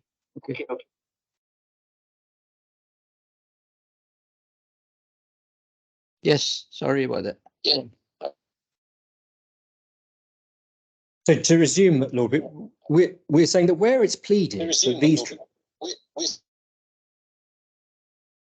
where it's pleaded that the transfers were in the ordinary course of business, and that being pleaded in February 2021, one would have expected an explanation, and there is simply no explanation provided. Mr. Mehta's and RENISH's trial skeleton attacks SBM as for their unethical practices. It attacks Mr. Sada and Prime for their multiple lies, but nowhere is there any explanation of what is meant by the ordinary course of business in respect of the payments shown in paragraph 58 in that table?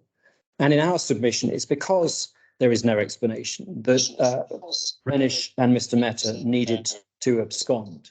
And they needed to do so by the 4th repayment date, which, as I said, is the 22nd of June. Now, in terms of that absconding, the judge does refer to it in his judgment. It's curious because in his earlier judgment, in setting aside summary judgment, which Your Lordship has clearly read, he's a little bit sceptical. He essentially says, well, this is just evidence as to a lack of integrity, but it doesn't go to any, he says it doesn't relate to any of the specific elements of fraud in terms of the elements within Article 31. Now, we would say that's a mistaken, an erroneous approach, because you're compartmentalizing, you're not standing back and looking at the fraud. I'm sorry to interrupt. It looks like the Chief Justice is not on anymore, unless I've got that wrong. I don't know if the registry... I think he has muted the mic. Raj, I've got him in the right hand. But I've also got him as muted. Which... Oh, I see, there he is now. Okay, if the court's happy to carry on without the camera, then... Let's wait for his confirmation, please, whether he is there. Okay. I think he left the meeting. I got it. But I'm using a different device now because something's wrong with my laptop. Okay, I'm going now. Go ahead. I can see the picture's clearer immediately, so maybe that is better. I'm using a different device. I'm using my now. Okay, sorry about that. Beg your pardon. I don't know whose fault. Is it Adil's or us or mine? I don't know. Okay, please. I mean, in terms of the absconding, one has to understand the extraordinary circumstances in this case. When SBM starts seriously chasing for the repayment of the fourth payment in mid-July 2018, RENISH has closed its operations and offices by the 12th of July. For Your Lordship's reference, I don't think we need to go to it, but that's RENISH's own skeleton of the 7th of November 2020, page 9038. Paragraphs 15.4, paragraph 17.1. So the truth of RENISH is on the 9th of July. Within 3 days of that allegedly defamatory email, RENISH has closed all of its 3 offices in Dubai by the 12th of July. Mr. Mehta has abandoned his apartment and remained in India. RENISH has released its staff, who on its own evidence were at least 40 in number. RENISH's documents have been destroyed, and we'll see the purported explanation for that. And RENISH and Mr. Mehta have ceased all communication with SBM, purportedly, in order to allow the dust to settle. Those are the other matters referred to in the judgment. They are clearly relied on, and we say they are rightly relied on by the judge. There has been no attempt to deny any of these other matters in respect of absconding. Mr. Mehta's strategy in respect of absconding has essentially been one of confessing and avoiding. And one sees in his witness statement at 1466,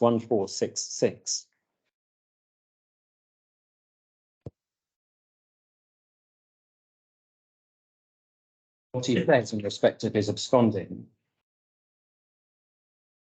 And if one picks up at 1466, paragraph 29,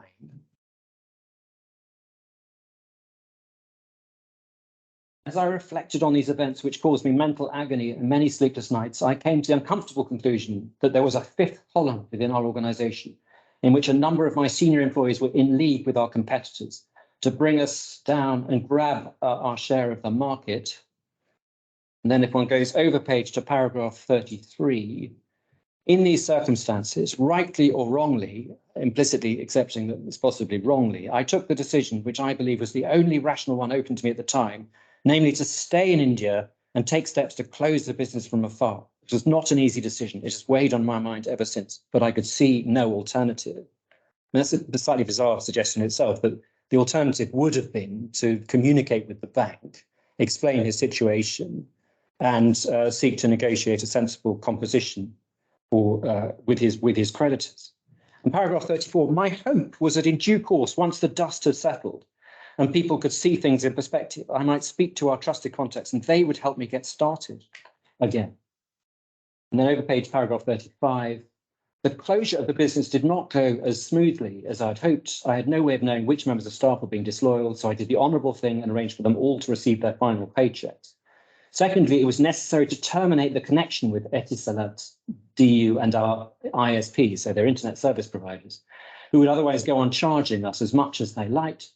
And I did so, so he essentially suggesting that he lost all of his electronic documents. I'd hoped that our trading and accounting records would be safe on hard disk, but alas, I found out too late that our IP records and contracts were stolen by unscrupulous members of staff and have now, I'm sure, passed into the hands of third parties. So essentially, he's explaining why there is no documents and almost nothing disclosed by Mr. Mehta and by RENISH. And then finally, if we go on to page 1470, picking up at paragraph 47 of Mr. Mehta's statement, the events of July 2018 left me in a state of severe shock. It's no exaggeration to say I went in on myself and for a time could not bear the thought of facing the world. As a result, terminating our telephone lines and broadband connections, as mentioned earlier, my contact with the outside world largely ceased. By the end of the second week in July, I stopped receiving my emails or phone calls to do with business. It was like a paralysis. Now, the curiosity of this is, of course, it isn't just an acute moment of crisis where he turns off all his devices and turns in on himself. He makes no effort to communicate with the bank for 2 years. We don't hear from him. He doesn't respond to any communication between 2018 and 2020. And one might, and indeed, he claims in 2020 to have been entirely unaware of the proceedings. And your lordships will have read the judgment of Mr. Justice Glennie in respect to setting aside the summary judgment. And the judge said that clearly this is extraordinary in circumstances where he essentially deliberately decided to break communications with the bank. And it is absurd in those circumstances to suggest you were unaware of proceedings, not least because the period of that severance was 2 years. The only thing that changes in those 2 years is the 2020 declaration, where the UAE and India essentially agree that they can mutually enforce judgment. So all of a sudden, India is no longer somewhere where one is safe from a judgment of a UAE court. And in our submission, that was a strategic decision to sever, to essentially abscond and break all communications with the bank. He has not paid, RENISH has not paid a cent in relation to the contractual claim. There has been no proper asset disclosure, even post-trial. The first attempt, if you like, Mr. Mehta's first affidavit is at page 2057 to 2069. So it's only in November 2021, after the trial, that he's offering a half apology and some lame excuses as to why he's provided, even then, no proper asset disclosure. And for all the reasons set out in His Excellent Justice Ali's judgment at page 1008, there were multiple breaches of the freezing orders and the asset disclosure orders. Reference again, for your lordship's note, page 1284. And it's bizarre in those circumstances to suggest there was no prejudice from the failure to give asset disclosure, not least in that the appellants, Mr. Mehta and RENISH, had roughly 24 bank accounts, which had essentially been emptied by the time, years later, Mr. RENISH and Mehta are purporting to provide proper asset disclosure under orders made back in 2018, of which they had become aware in 2020. And it is possibly worth just looking at that accounting information for one document, page 2607.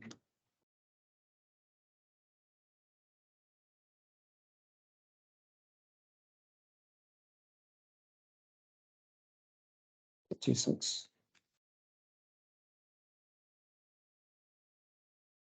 it may be a misreference, sorry.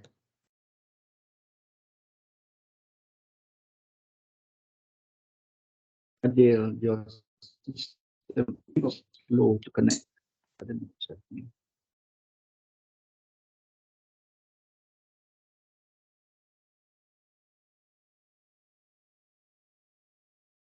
Yes, so my lord, starting at 20571 has Mr. Mehta's first affidavit, the 3rd of November. So this is the affidavit that he filed after trial.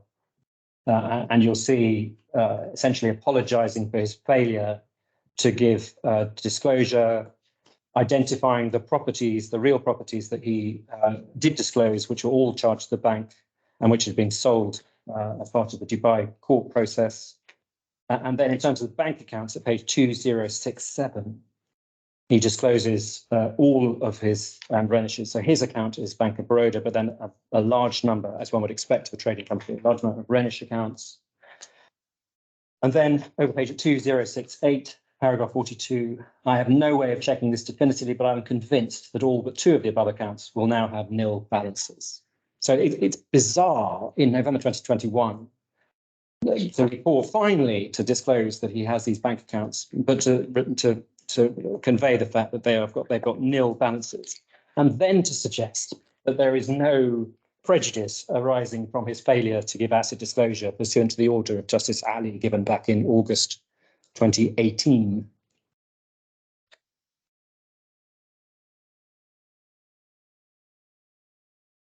My Lord, just to finish my introduction before we break this morning, I do wish to raise 3 very specific issues, just to clarify our position in respect to those issues. The first is the failure to attend the trial.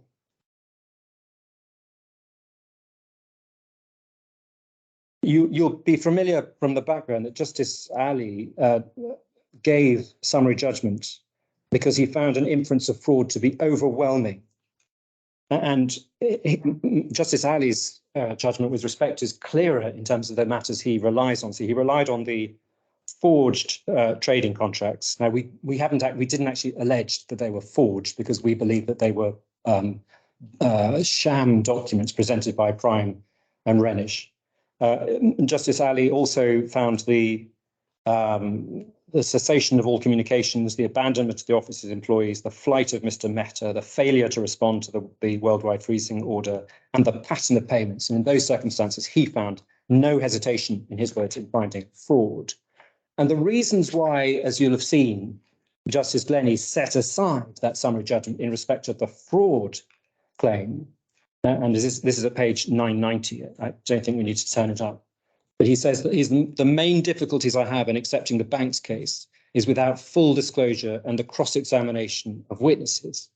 So essentially, he was saying, well, even hearing what Justice Ali has to say, it's unfair to make a summary judgment in circumstances where there hasn't been full disclosure and there hasn't been cross-examination of witnesses. So that was the opportunity that Justice Glennie was seeking to give to the appellants. And it was on that basis that essentially the trial was delayed essentially for 6 months after the setting aside of the summary judgment. And in those circumstances, we say it's extraordinary that having set aside, or having procured the setting aside of the summary judgment on the basis that it needed disclosure and cross-examination of witnesses, it is doubly extraordinary that then Prime essentially gives almost no disclosure. And the day after day 1 of the trial fails to attend in circumstances where that prevents either Mr. Mehta being cross-examined on his evidence, not least his evidence as to absconding and the circularity and the circumstances of the payments, but also the cross-examination of the bank's witnesses, which Mr. Mehta had purportedly wanted in order to achieve fairness. And we do submit in those circumstances that the failure to attend can be seen as strategic. Various points are made in respect of natural justice, etc., that there is Mr. Mehta suffers from funding issues. But when one looks at the pattern of funding in this case, AMA, which is a Dubai firm, not an Indian firm, AMA, a Dubai onshore firm, and London Council, that's Mr. Duckworth, essentially used for pleading and for setting aside the summary judgment. On more serious matters, Mr. Mehta and RENISH have used DLA Piper, and London Silk, Mr. Pillai and his junior. So for contempt, for example, and appeal matters. And as we've shown for trial, they produced a legally drafted skeleton argument. Insofar as the suggestion that there were issues with funding, no explanation has been provided other than a reference to a Mr. Kalkani, and that was dealt with by Justice Glenn ultimately with a degree of scepticism. Similarly, the reference to linguistic issues, which, as we've seen in the PTA judgment of Justice Glenn, was rightly rejected. And we say as a matter of law that where a party strategically refuses to attend to trial, they should gain no advantage on appeal. And there are judgments, for example, the Bank of Scotland and Pereira matter, where, for example, in terms of new documents and the rule in Ladd and Marshall, the court has found that the fact that someone didn't attend a trial shouldn't make their position better in terms of seeking to introduce new documents under the rule in Ladd and Marshall. So that's my first generic point. My second would be in terms of the truth of RENISH email, which is said to be the, if you like, the honest explanation for why Mr. Mehta felt the need to abscond and not answer any communication for 2 years. Essentially, that was an email alleging that RENISH was selling Iranian oil. It was not a bona fide business and had produced false accounts. And I should say, too, there's also suggestion that the theft of the records was also contributory to the commercial collapse, if you like, of RENISH. But there's been no attempt to link these alleged events. And as I say, certainly by the time of trial, and I should just say Malona Jr. has sought a correction of something, which is apparently RENISH, after the judgment, did seek to bring proceedings against Prime, but in Sharjah. So I was wrong insofar as I've said that RENISH had not brought any proceedings. That was true as at the time of trial, but after trial, RENISH did bring proceedings in Sharjah against Prime. And as I've already suggested, it is bizarre to suggest that that in some way RENISH was relying on Prime to lead its defence at trial, which is a submission still made by the appellants in their skeleton, paragraph 23. And the third discrete point, it relates to the Lanka contracts. And I want to be very clear about this because it does seem to take up some part of the judgment. SBM was presented with the Lanka Awards, which were documents purporting to be Lanka awarding contracts to RENISH. Now, obviously, they were considered as documents in the context of the entire trade finance fraud. Denton's made, well, firstly, SBM and then Denton's made repeated inquiries of Lanka, and we see this at page 3393. Screen is first.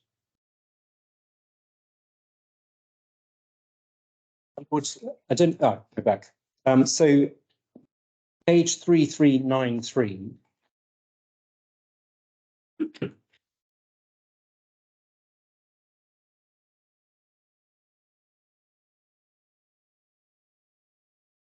Does your lordship have that? So SBM are quite properly seeking to investigate a fraud by which they've been defrauded of $30 million. They write to Lanka, to the General Counsel, and one only needs to look at the final paragraph. As we did not receive a response to our email of the 24th of July, so they're immediately making inquiries of Lanka. We assume that no oil was ever delivered to Lanka IOC PLC. However, we should be grateful if you please confirm by return and that the enclosed documents above were in fact issued by Lanka IOC. So Lanka does not respond to any communication. And in those circumstances, a reasonable inference was made that none of the Lanka awards or the trade contracts with purported trade contracts Lanka were genuine.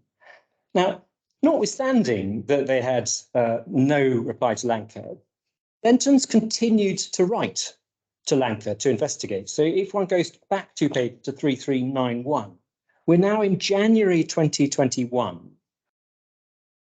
And Denton's right to Lanka, and one sees here the second paragraph, there's currently no intention to involve you in the proceedings, no claim against you. The purpose of this letter is simply to request your verification on a number of historic transactions, and then setting out what those transactions were. So, and it is only in 2021, shortly before the trial, that Lanka actually respond to this series of very proper investigatory communications by SBM and by Denton's. And that the letter that Lanka sent confirming that the awards were genuine, but that it hadn't received any oil, were immediately disclosed in the action. And one sees that as 3400.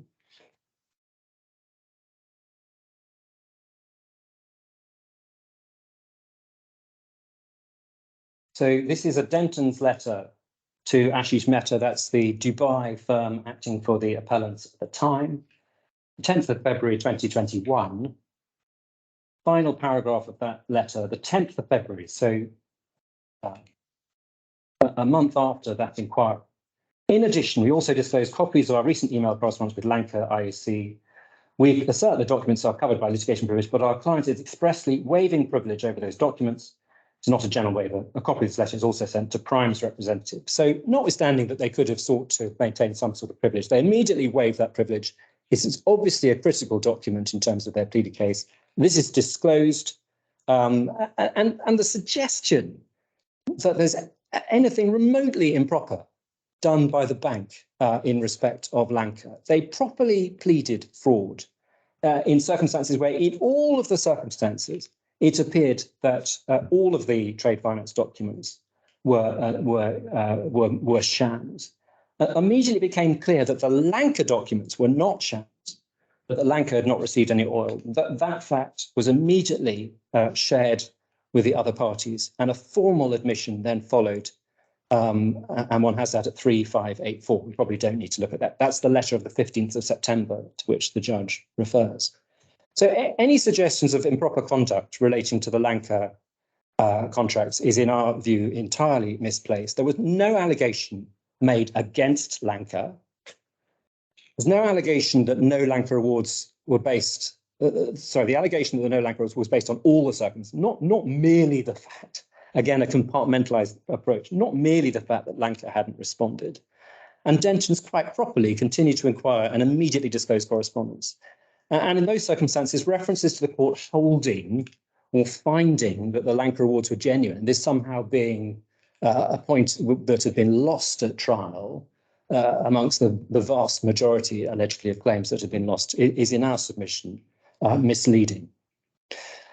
Well, that's all I want to say by way of introduction. I can deal, having given that introduction, hopefully deal with the grounds of appeal fairly quickly. Can I suggest we break for 20 minutes, if that is convenient to the court, and resume at 10 past the hour?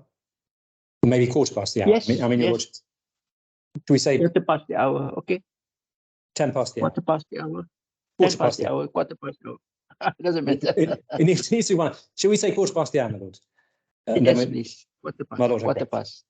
Thank you. Thank you. Yes, Judge French is not in here. Yes, I am. Okay, good. My Okay, lord, Mr. Reid, then you continue. You like to continue? My lord, yes. So dealing first with ground one, essentially this raises issues as to the standard of proof. Now, we start by saying that the language of the judge referring to the inferences of fraud as being irresistible does not suggest that this is a case that turns on burden, or indeed that the standard of proof is likely to be material on this appeal.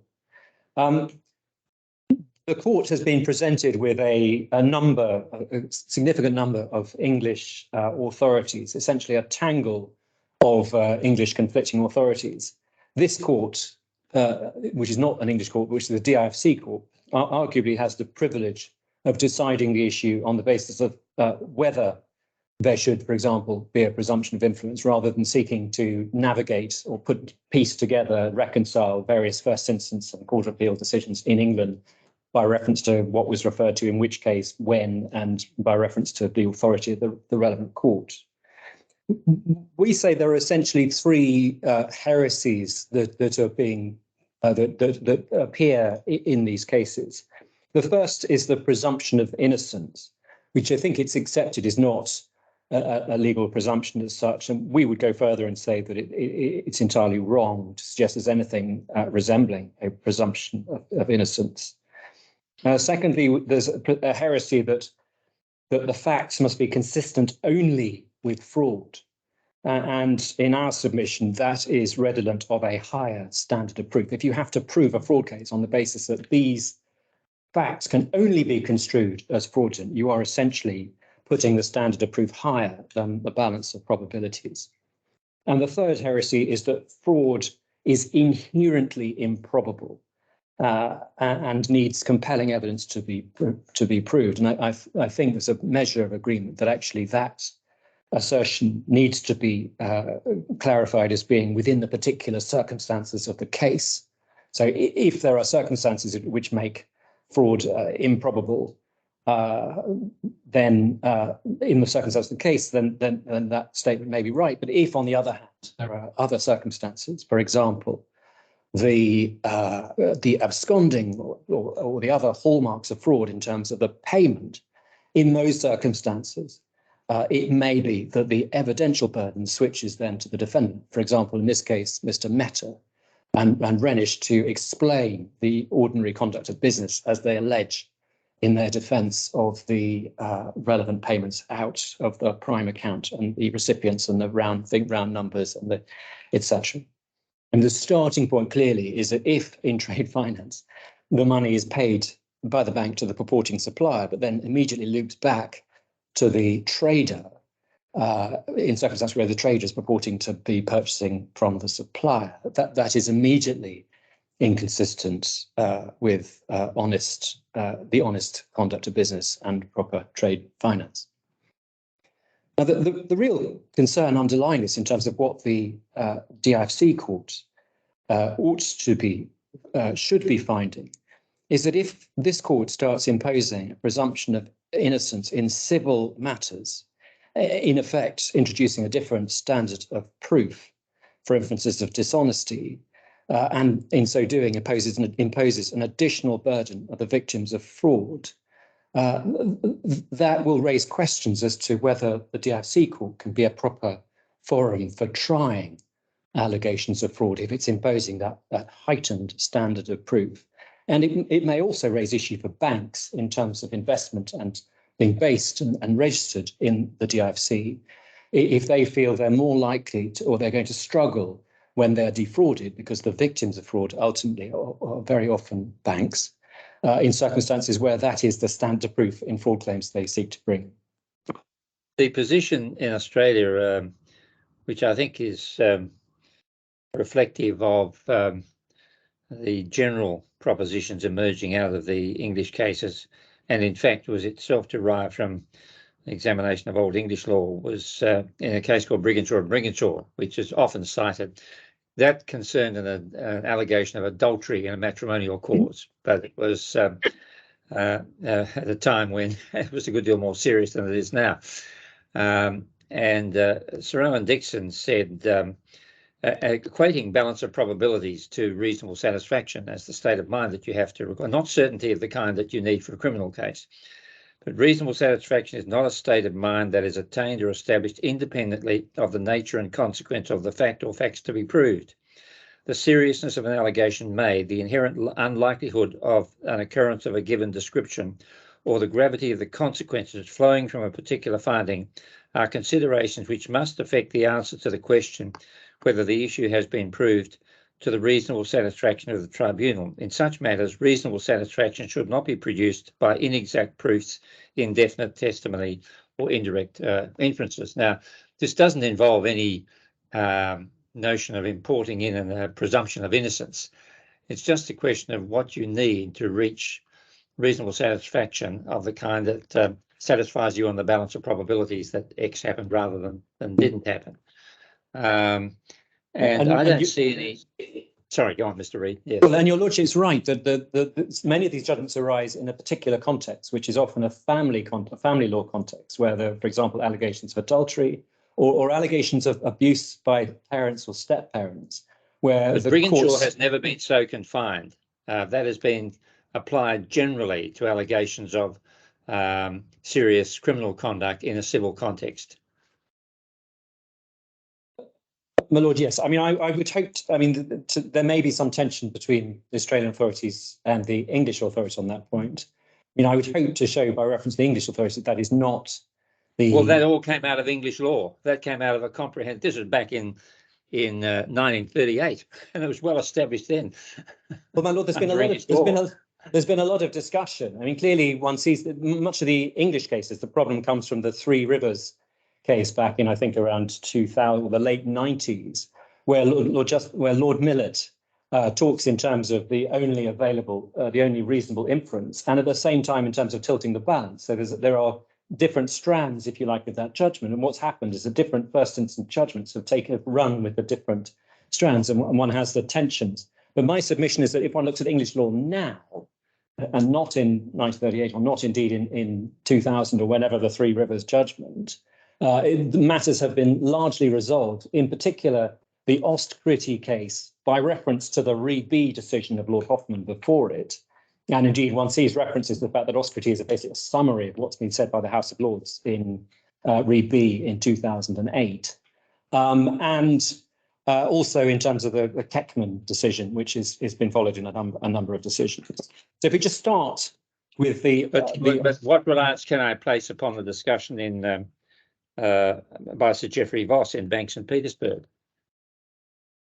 Well, again, in Banks Petersburg, we can look at that in a moment. But there are tensions in that case. But again, he uses language of tilting the balance.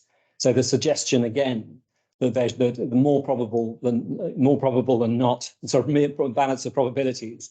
And indeed, that is a view he expresses in Banks Petersburg. That case in itself, from memory, refers to Ostcrity. Certainly in sorry, it's the other way around. Yeah. Yeah. So what's your proposition? I mean, what do you say is the applicable standard in this case? There is no presumption of innocence. Well, we can put that to one side. Okay, good. The standard of proof well, for me anyway. The standard of proof is balance of probabilities. There is no inherent improbability of fraud or dishonesty. But one therefore has to look at the probabilities in terms of assessing whether one inference is more probable than another by reference to the specific facts of the case. So, but you can look at, I suppose, when reaching a conclusion on balance of probabilities, obviously the inherent probability of a particular thing must go into that calculus of a particular element of the. Yes, and I would accept what Mr. Pillay says, my learned friend says, in terms of motivation and incentives. We do find slightly odd the submission where someone is essentially benefiting from the dissipation of $30 million, just the suggestion that there's no motive for their doing that in circumstances where there's clear large amounts of money going to RENISH, which is a company owned wholly by Mr. MEHTA. Clearly, when one is talking about if you're a trader, you're dealing with large volume oil trades, but the profit being made as a trader is relatively small because of the volumes when compared to the amount of finance that's required in order to. So in terms of motivation, the temptations in terms of fraudulently obtaining and dissipating very large sums provided by way of finance. So this is a motivation which is applied to all of mankind. All of mankind. My lord, to the extent that there is temptation in terms of large amounts of finance, which can potentially be dissipated, yes, it is, and in terms of view of mankind. It may be that legal practice generates that sort of dark view. Maybe so. In that we deal with, if one is dealing extensively with precisely fraud cases. So in terms of Ostcrity, we say the judge was right to rely on it. We are content with the summary in Grant and Mumford, which your lordships had in the authorities bundle at 50504, the balance rely on the first half, but if we say if you read that paragraph fully, then that is with the warning, the caveat in the second half of the paragraph, then we think that is a fair statement of law. So to that extent, if the court wishes to proceed on that basis, and we say that the Grant and Mumford summary is consistent with Re B, which is the seminal House of Lords decision in 2008. And that's where Lord Hoffman, with whom Lords Roger and Walker agreed, emphasised that there's no heightened civil standard. So we say that supports the assertion that there's no requirement that the inference of fraud be the only reasonable inference. And Lord Hoffman again rejects the notion of inherent probabilities in saying that they may apply, the probabilities may apply on the facts of a particular case. And again, Baroness Hale at page 7407, with whom Lord Scott agreed, also rejects the notion of inherent probabilities. And she, of course, as a family lawyer, has, this is clearly Re B as a family case dealing with abuse within a family. So that's a fairly significant rejection in our submission. And obviously the court in Oscrity itself says that there's one civil standard of proof. The more serious, the suggestion that the more serious the allegation, the more cogent the evidence needed is wrong in law and must be rejected. And wrapped up in that, if you like, that there is no necessary connection between seriousness and inherent probability. So again, rejecting the concept of inherent probability of dishonesty or fraud. And within the bundle, there are a number of cases in which the courts have cited and applied Oscrity. There's the Ensign House decision at 5357. There's the IOECC and Dean Investment decision at 5545. The NatWest Markets and Bilter at 6930. So these are all distinguished judges applying the authority in Oscrity. And again, the courts have, after Oscrity, have emphasised that there's a single standard of proof. The judgment of Mrs. Justice Cockrell in FMCP is a useful summary of those principles. She follows the Oscrity in finding that there is one standard of proof, the balance of probability, and that the probabilities on either side need to be considered on the facts of a particular case. And if one wants a convenient summary of the reasoning in respect to the single standard proof, the decision in Ross and Mitu Misra, which is at 7427, paragraph 7, provides that summary. And Keckman is clearly a authority on part of Miss Justice Flo in rejecting the argument that the claimant needs to plead particulars that are only consistent with the defendant being dishonest, and re-emphasizing again that the inference of dishonesty must be more likely than one of negligence. And again, going back to what Lord Millett says in Three Rivers and the need to tilt the balance. So picking up that language and explaining that by reference to the ordinary civil standard of relative probability. And I should just say too that Keckman is not, in our submission, just concerned with pleading, as my learned friend would suggest. If one looks at the Libyan Investment Authority and King case, that's a decision of Mr. Justice Miles, that's at 6063. That is concerned with the proof of fraud allegations at trial. And similarly, the E, D, and F decision, again citing Keckman at paragraph 71, that's at page 5176. That is again a trial judgment, and the Bank of St. Petersburg case again is a case of a trial decision, and all of those cases insist on the fact that there must be facts or a fact that tilts the balance in justifying a finding of dishonesty. An inference of dishonesty must be more likely than one of innocence. And then again, in terms of support for Keckman, one sees a string of decisions. So the Gurko and Seal decision, which is at 5503, paragraph 29, again, reference to the tilting of balance wording from the Three Rivers judgment. And the Jinxin decision, which is at page 5596 in the bundle at paragraph 37, again, reliance on Keckman, no requirement to plead facts that are only consistent with dishonesty. And finally, the SOFA and Swiss Independent Trustees case, a decision of the Court of Appeal in 2020, again, confirmation at paragraph 23, that's at 7509. Paragraph 23, there is no requirement to prove facts that are only consistent with dishonesty. And as we briefly discussed yesterday, when one looks at the cases which do emphasize that fraud must be the only available inference, they are very often cases that come out of contempt cases. So essentially one is tending towards a criminal standard.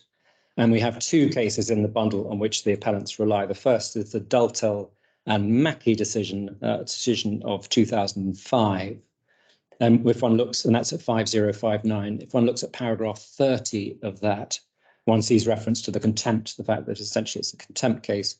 And JSC, again, BTA Bank against Abliazov, which is at 5904, and that's at paragraph 8. Again, the court is dealing with allegations of contempt on secondary evidence. So inevitably, the criminal standard of proof then applies.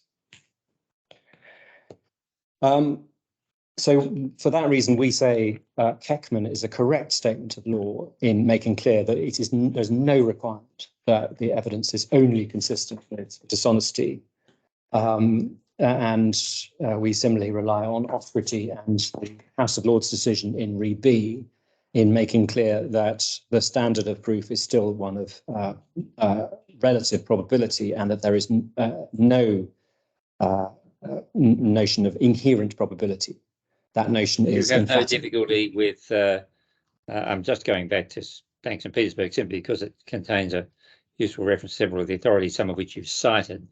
But the proposition that I think Sir Geoffrey Ross put out, he said, it doesn't seem to me the law is now much in doubt. He quoted from Lady Hale's judgment in Re B, and she referred to Lord Nichols' nuanced explanation in Re H, left room for the nostrum, the more serious the allegation, the more cogent the evidence to prove it, to take hold and be repeated time and time again in fact-finding hearings, in care proceedings. The more serious the allegation. She, from memory, Baroness Hale says that the notion that of inherent probability should be put to rest. I think that's right. But and is that right? Sorry, I can't see that. Yeah. Brian's decision, which made by trial, was relied on. Yes. No, we're dealing with yes. Here we'll come on. I mean, inherent probability. She says should be, and perhaps it's worth just looking at the Re B judgment. It is at just as a matter of logic, Mr. Reid.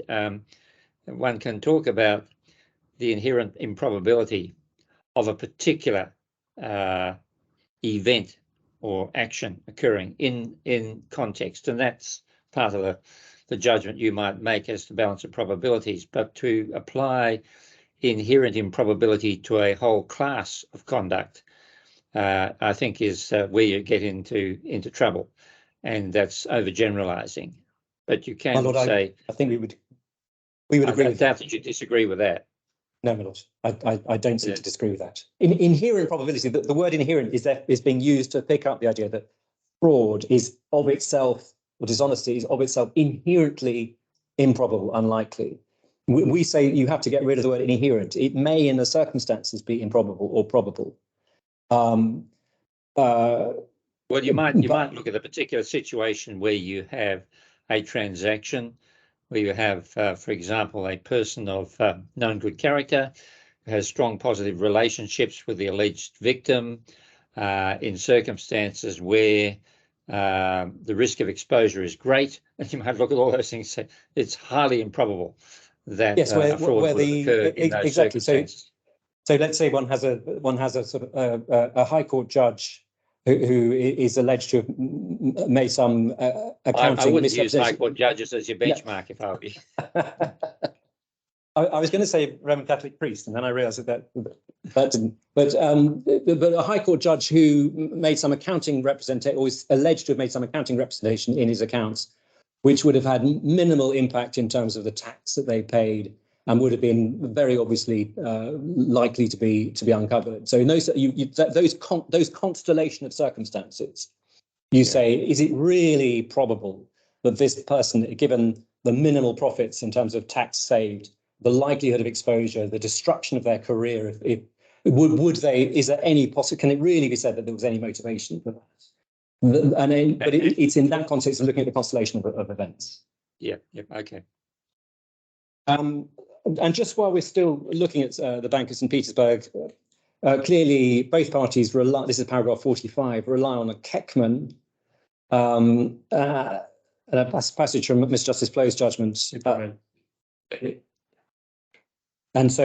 that's clearly set out there, and then reference in that to Millett's reference to tilting the balance, so more probable than not, and then obviously, then he goes into 46, and then he talks about the cogent explanation and deals with Skillglass. I'll come back to Skillglass in a moment, if I may. But so we say in Re B is clearly helpful, and we say correct. Insofar as he cites Keckman, that too we say is correct in terms of rejecting the notion that fraud must be the only available inference. And then he does, regrettably in our view, then lurch into Skillglass and the idea of inherent improbability, which, as we've just discussed in our submission, is wrong. Fraud isn't just any other old allegation like negligence or whatever. We have special pleading rules for fraud, don't we? We have to particularize the facts upon which the allegation of fraud is based, whether it's at common law, as we discussed, I think, yesterday, or whether it's found in rules of court, as in the Australian case. Yes, I mean, that may be because of the serious consequences that arise from a finding of fraud, but it's unclear whether that results from any inherent improbability of fraud. It's a seriousness issue, which means, and that then comes back to the kind of rationale for what you need to get to reasonable satisfaction, and you don't have to go to that via inherent improbability, which I agree has some issues with it when you apply it to a class of conduct. My lord, yes. Well, my lord, I think in terms of inherent probability, we clearly reject the idea that there's any inherent probability. We accept that there may be procedural and substantive and pleading requirements, but in our submission, that's likely to be because of the seriousness of the finding of fraud. And we submit strongly that the probabilities have to be assessed on the normal standard of proof on the basis of the constellation, all the circumstances standing back. I've said I'm going to deal with Skillglass. Firstly, it's important to note that Lord Carnworth's judgment in that case is a dissenting judgment, and one gets that from paragraph 61 if necessary. He does make clear that the presumption of innocence is not a legal rule, but then he adds that again he refers to or suggests inherent probability, and we say that's wrong in the light of Keckman and Sofa, and indeed Skillglass was considered in the Oscrity judgment at paragraph 89. Skillglass is a 2007 decision. Melanifran is right to say that it's the Court of Appeal, but in our submission it's inconsistent with the House of Lords decision the following year in 2008 in Re B, which was the decision that was in effect restated and summarized in the later Oscrity decision of Mr. Justice Eder. And we should say that the presumption of innocence has been routinely rejected, and one sees, for example, that in the decision of Mr. Justice Popplewell in Dubai. Sorry. Okay. Okay, and if we could look at that briefly, that's at 8457.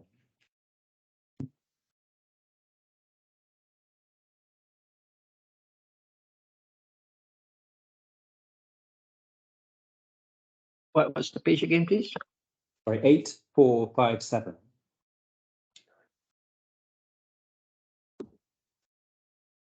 Sorry, it's just taking some time to load on mine.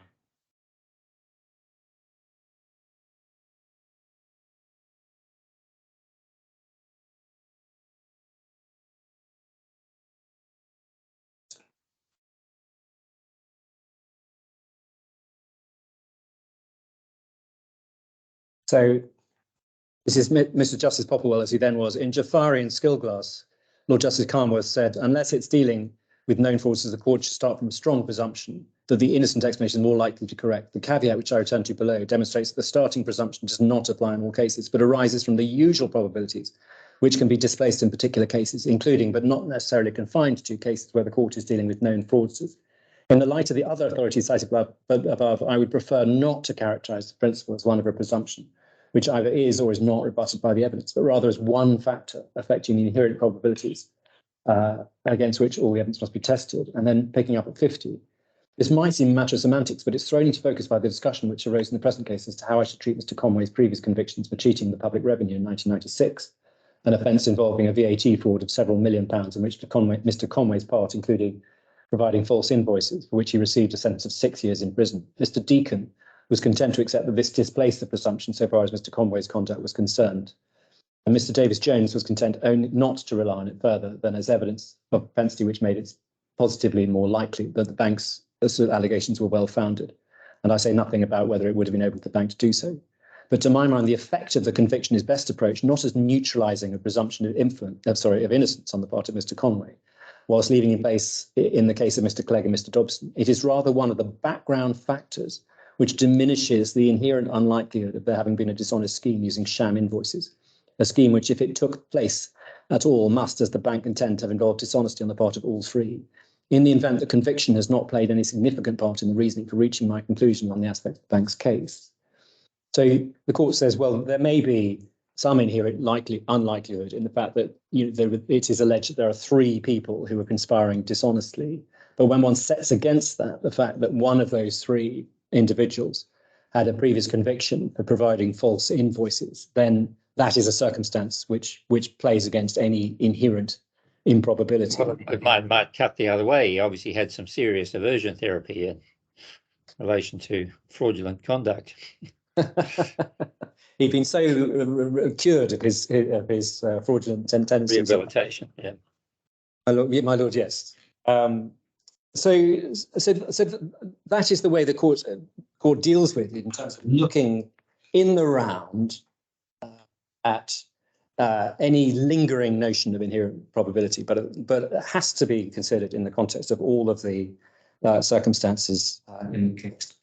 And as we say, when one looks at the PTA judgment and what Justice Glennie says in respect to this first ground, and I'm referring to paragraph 26, which I can quote, he says, in the absence of evidence as to the ordinary conduct of business, the inference of fraud is inevitable, even if such an inference should only be drawn where it's the only reasonable inference. So Justice Glennie is saying, even if the test were that there is a requirement of only that fraud has to be the only reasonable inference, the evidence would have satisfied him, because even on that test, in his finding, the inference of fraud was inevitable.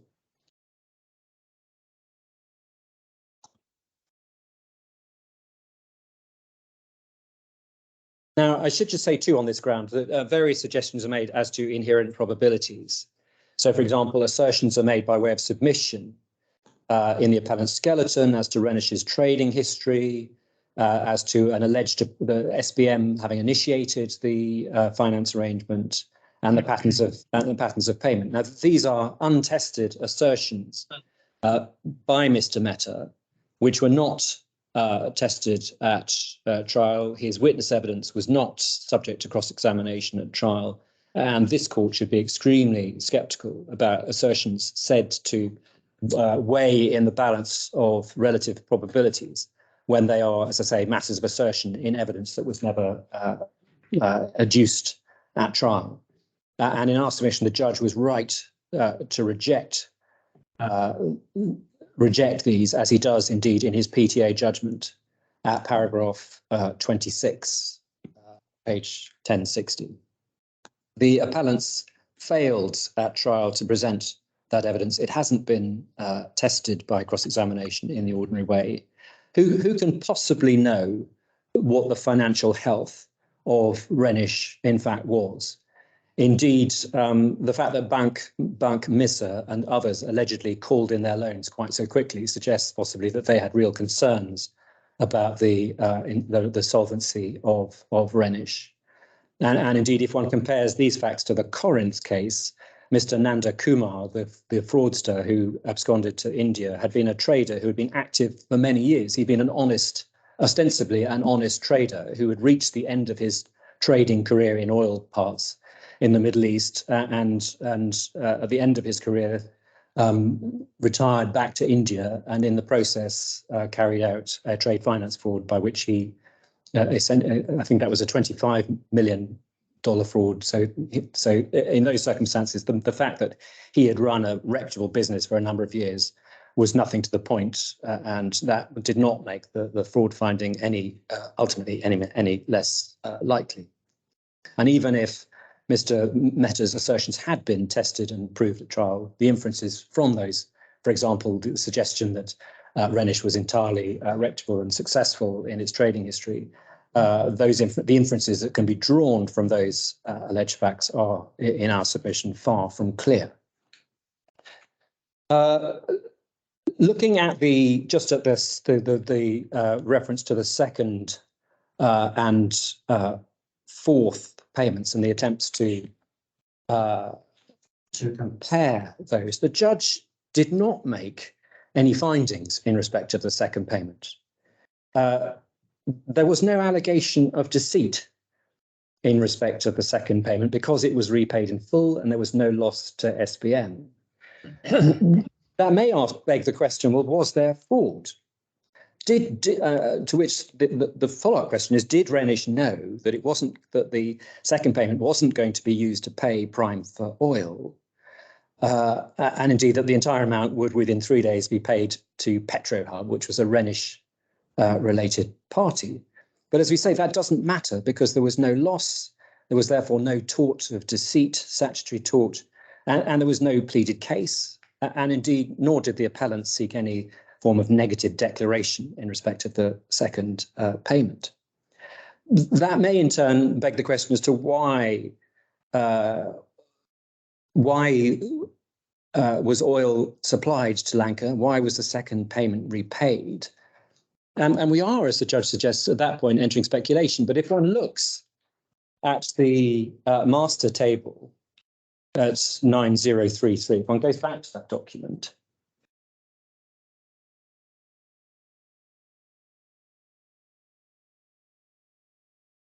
one sees... Sorry, the page number was 9033, Lord. Thank you. If one focuses on the right hand, the purple block of the right hand, so this is the SBM related information. The penultimate column is the running balance. So if one looks at the balance outstanding under the trade finance facility, given the payments out and the repayments, one sees that the balance by the time of the second payment is only 17 million, 17.6 million. And it is only by the sixth payment that the total balance is 29.8, essentially 30 million. So in terms of motivation, it looks pretty clear that actually what is going on is that the trade is continuing, the finance is being drawn down and repaid until such time as the sixth payment has been made, when the outstanding is 30 million. And that's the point at which RENISH and Mr. Mehta abscond. And the further significant circumstance in relation to that is that RENISH was insistent at the beginning of the facility, when it was negotiating for this facility, that it should have a facility of 50 million. And indeed, in April 2018, was negotiating for an extension of the facility to 50 million. It was seeking to maximize the extent of its potential borrowing. And it only achieved that maxing out, if you like, after the payment of the sixth. And indeed, that would be before the repayment of the fourth. And it's at that particular moment that it hits the maximum amount of the facility. So it is, as the judge says, potentially speculation, but it's informed speculation. in terms of why it may be that the second payment was in fact repaid. And in our submission, it's hardly idle speculation, because that is exactly what happened, as we've seen by reference to the master table. As for the fourth payment, the judge did not find there was no fraud. He simply found that there was insufficient evidence to find fraud. We say in those circumstances, there is no significant distinction between, on the one hand, the fourth payment, on the other hand, the fifth and the sixth. And both of them have the same, exhibit the same hallmarks of fraud, not least the absence of any explanation as to why trade finance was being paid back to the trader, the finance obtained ostensibly to allow the trader to pay the money to a supplier. And in those circumstances, that is why, obviously, the fourth payment is subject to the cross appeal, to which we'll come back. So that's what we say in respect of the first. Mr. Lee, hang on a minute. The amount invoiced by NEOC was 14 million, and the debit note to Prime was 14.5 million. RENISH Prime, what is that? Prime Pro F amount USD. What does that in yellow? The last column in yellow. RENISH MEHTA. What is that? I don't understand that. Okay, the so yellow. The second yellow column. Yes, sorry. Yes. So the pro forma invoice presented to SBN had the figure, cited the figure in the right hand column in the yellow section, if you like, of the table, the master table. Yes. And your lordship's right that there's a mismatch between the NEOC, the sums being required under the Prime debit note in respect of the NEOC supply. And indeed, that is why the experts, I might as well just take you to that while we're there, while we're on the point. In the joint statement of the experts find, and if I could take you to, this is page 1896, 1896. Yeah, 1896. Wait. So this is what's agreed by these two pages are quite important. Well, firstly, yeah. So these are particularly important. So 3.3, and I'm sorry if your lordships have to turn your head.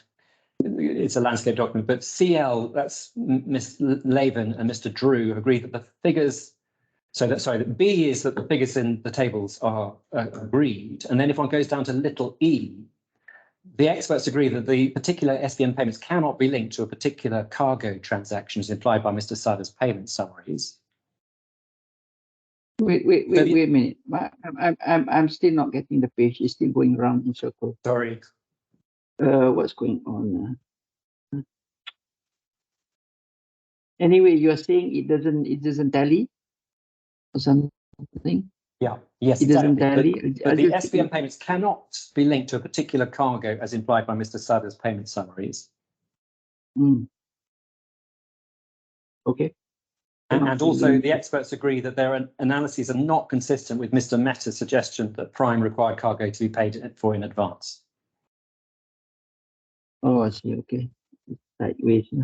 So obviously, although Mr. Drew's evidence isn't in evidence, the fact that he is contradicting his own client's case essentially makes that a pretty extraordinary acceptance of Ms. Lavin's evidence that the SBM payments cannot be connected to particular cargoes.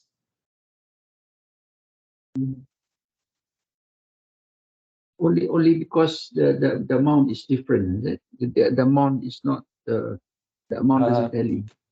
Well, there's just, it doesn't bear any relation, and we can dig out the references in Ms. Lavin's report. No. The reason why I ask you this is this. I mean, perhaps that's where the fraud is or the deceit is. The original facilities agreement was the bank pays the original supplier and the last purchaser pays the bank, right? Or the prime was supposed to pay the bank. No, no, Was it Lanka is supposed to pay the bank. Prime Lanka is the purchaser, Prime is the Lanka was supplier. supposed to pay the bank. Yeah, Lanka was supposed to pay the bank, but what the bank received was much less than what it paid to the original oil supplier. Right? Is that what it is? Well, the experts say that Mr. Sadr's attempt to reconcile particular oil cargoes to these payments just breaks down. It just doesn't work. Okay. Yeah, that's right. Okay. And that's Miss Laban's evidence, which was in evidence at the trial.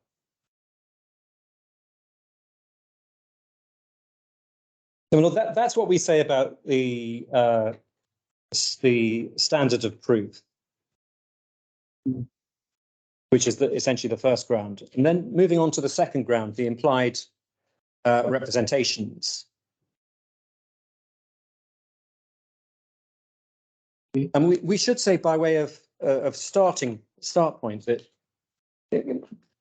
this is a highly experienced commercial judge who was obviously well aware of the elements of fraudulent misrepresentation in terms of representation intentionally made, known to be false, intention to induce reliance, falsity, and then loss. Insofar as one has those elements, and what the cases say is that an appeal court should not be parsing a judgment in the sense of requiring every T to be crossed, every I to be dotted, where one's dealing with a judge who obviously appreciates that in making a finding of fraud, that the relevant representation is impliedly found to be dishonest.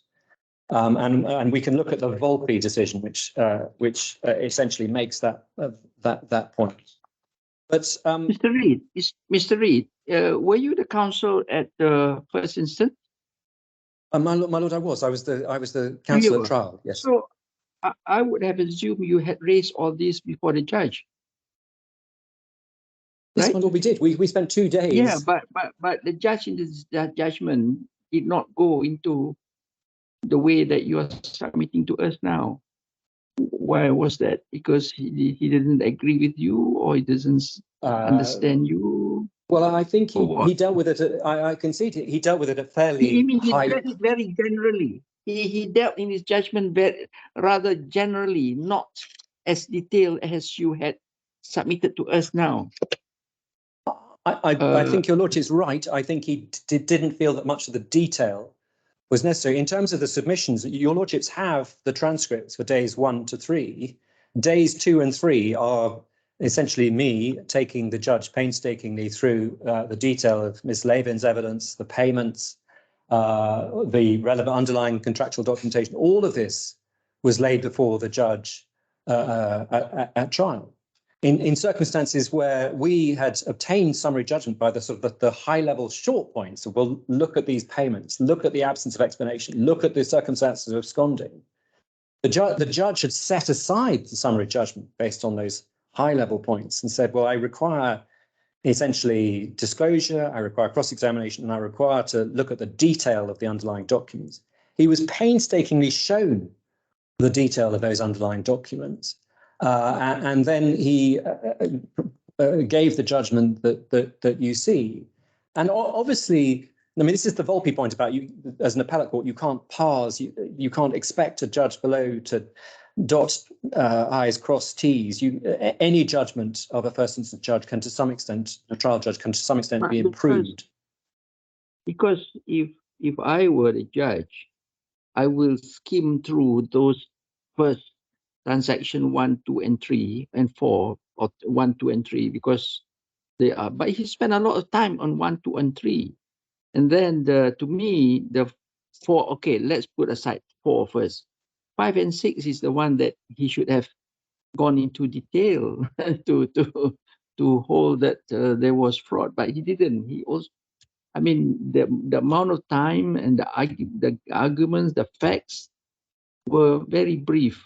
I don't know how we will decide how to take those. I mean, we take note of your submission that we don't have the judge doesn't have to strike the T and put the dots and things like that. We take note of that. Yeah.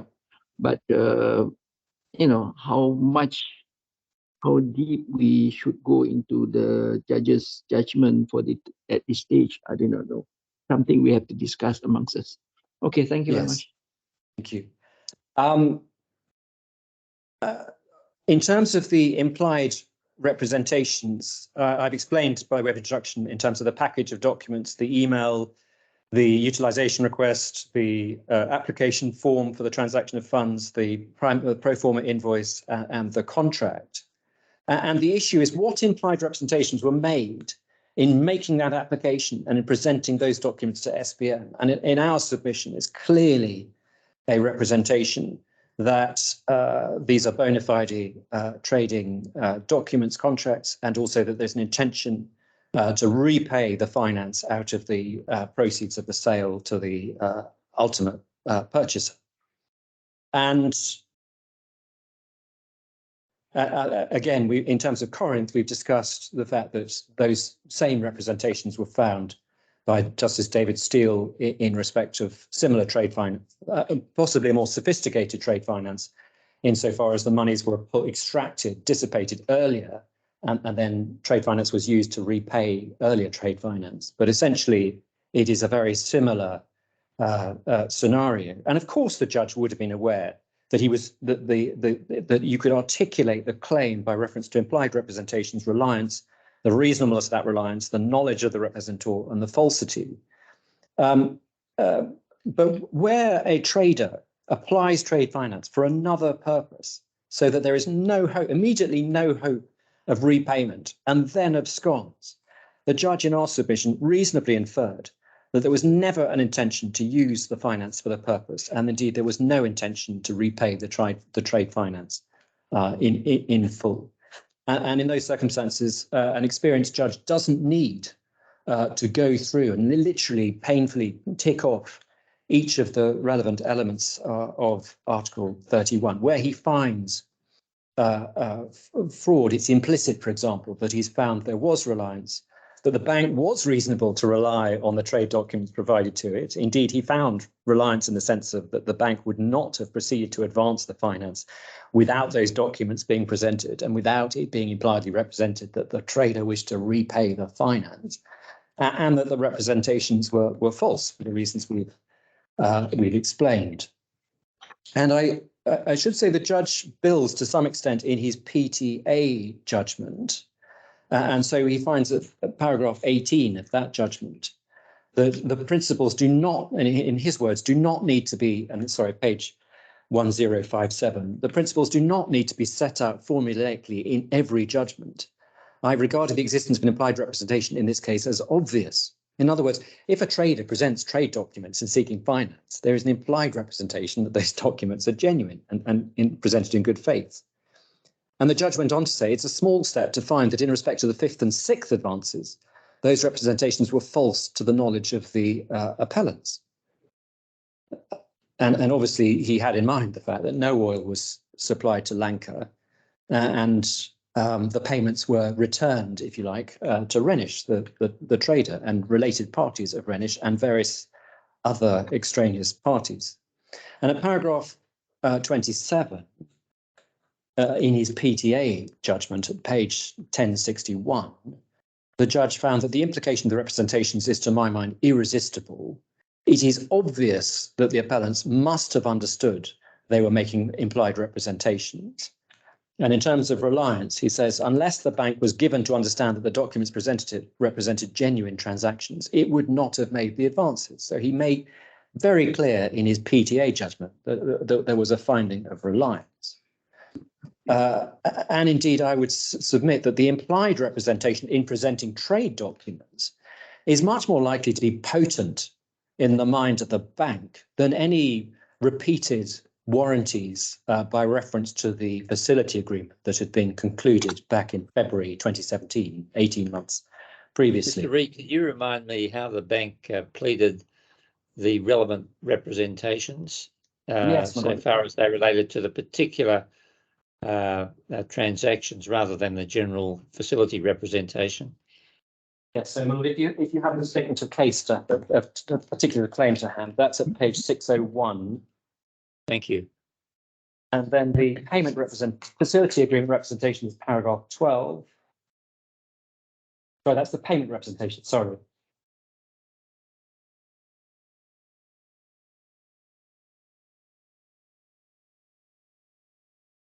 And so that relates to the bona fide sale I'm just purchase. pulling it up. Sorry. Just a second.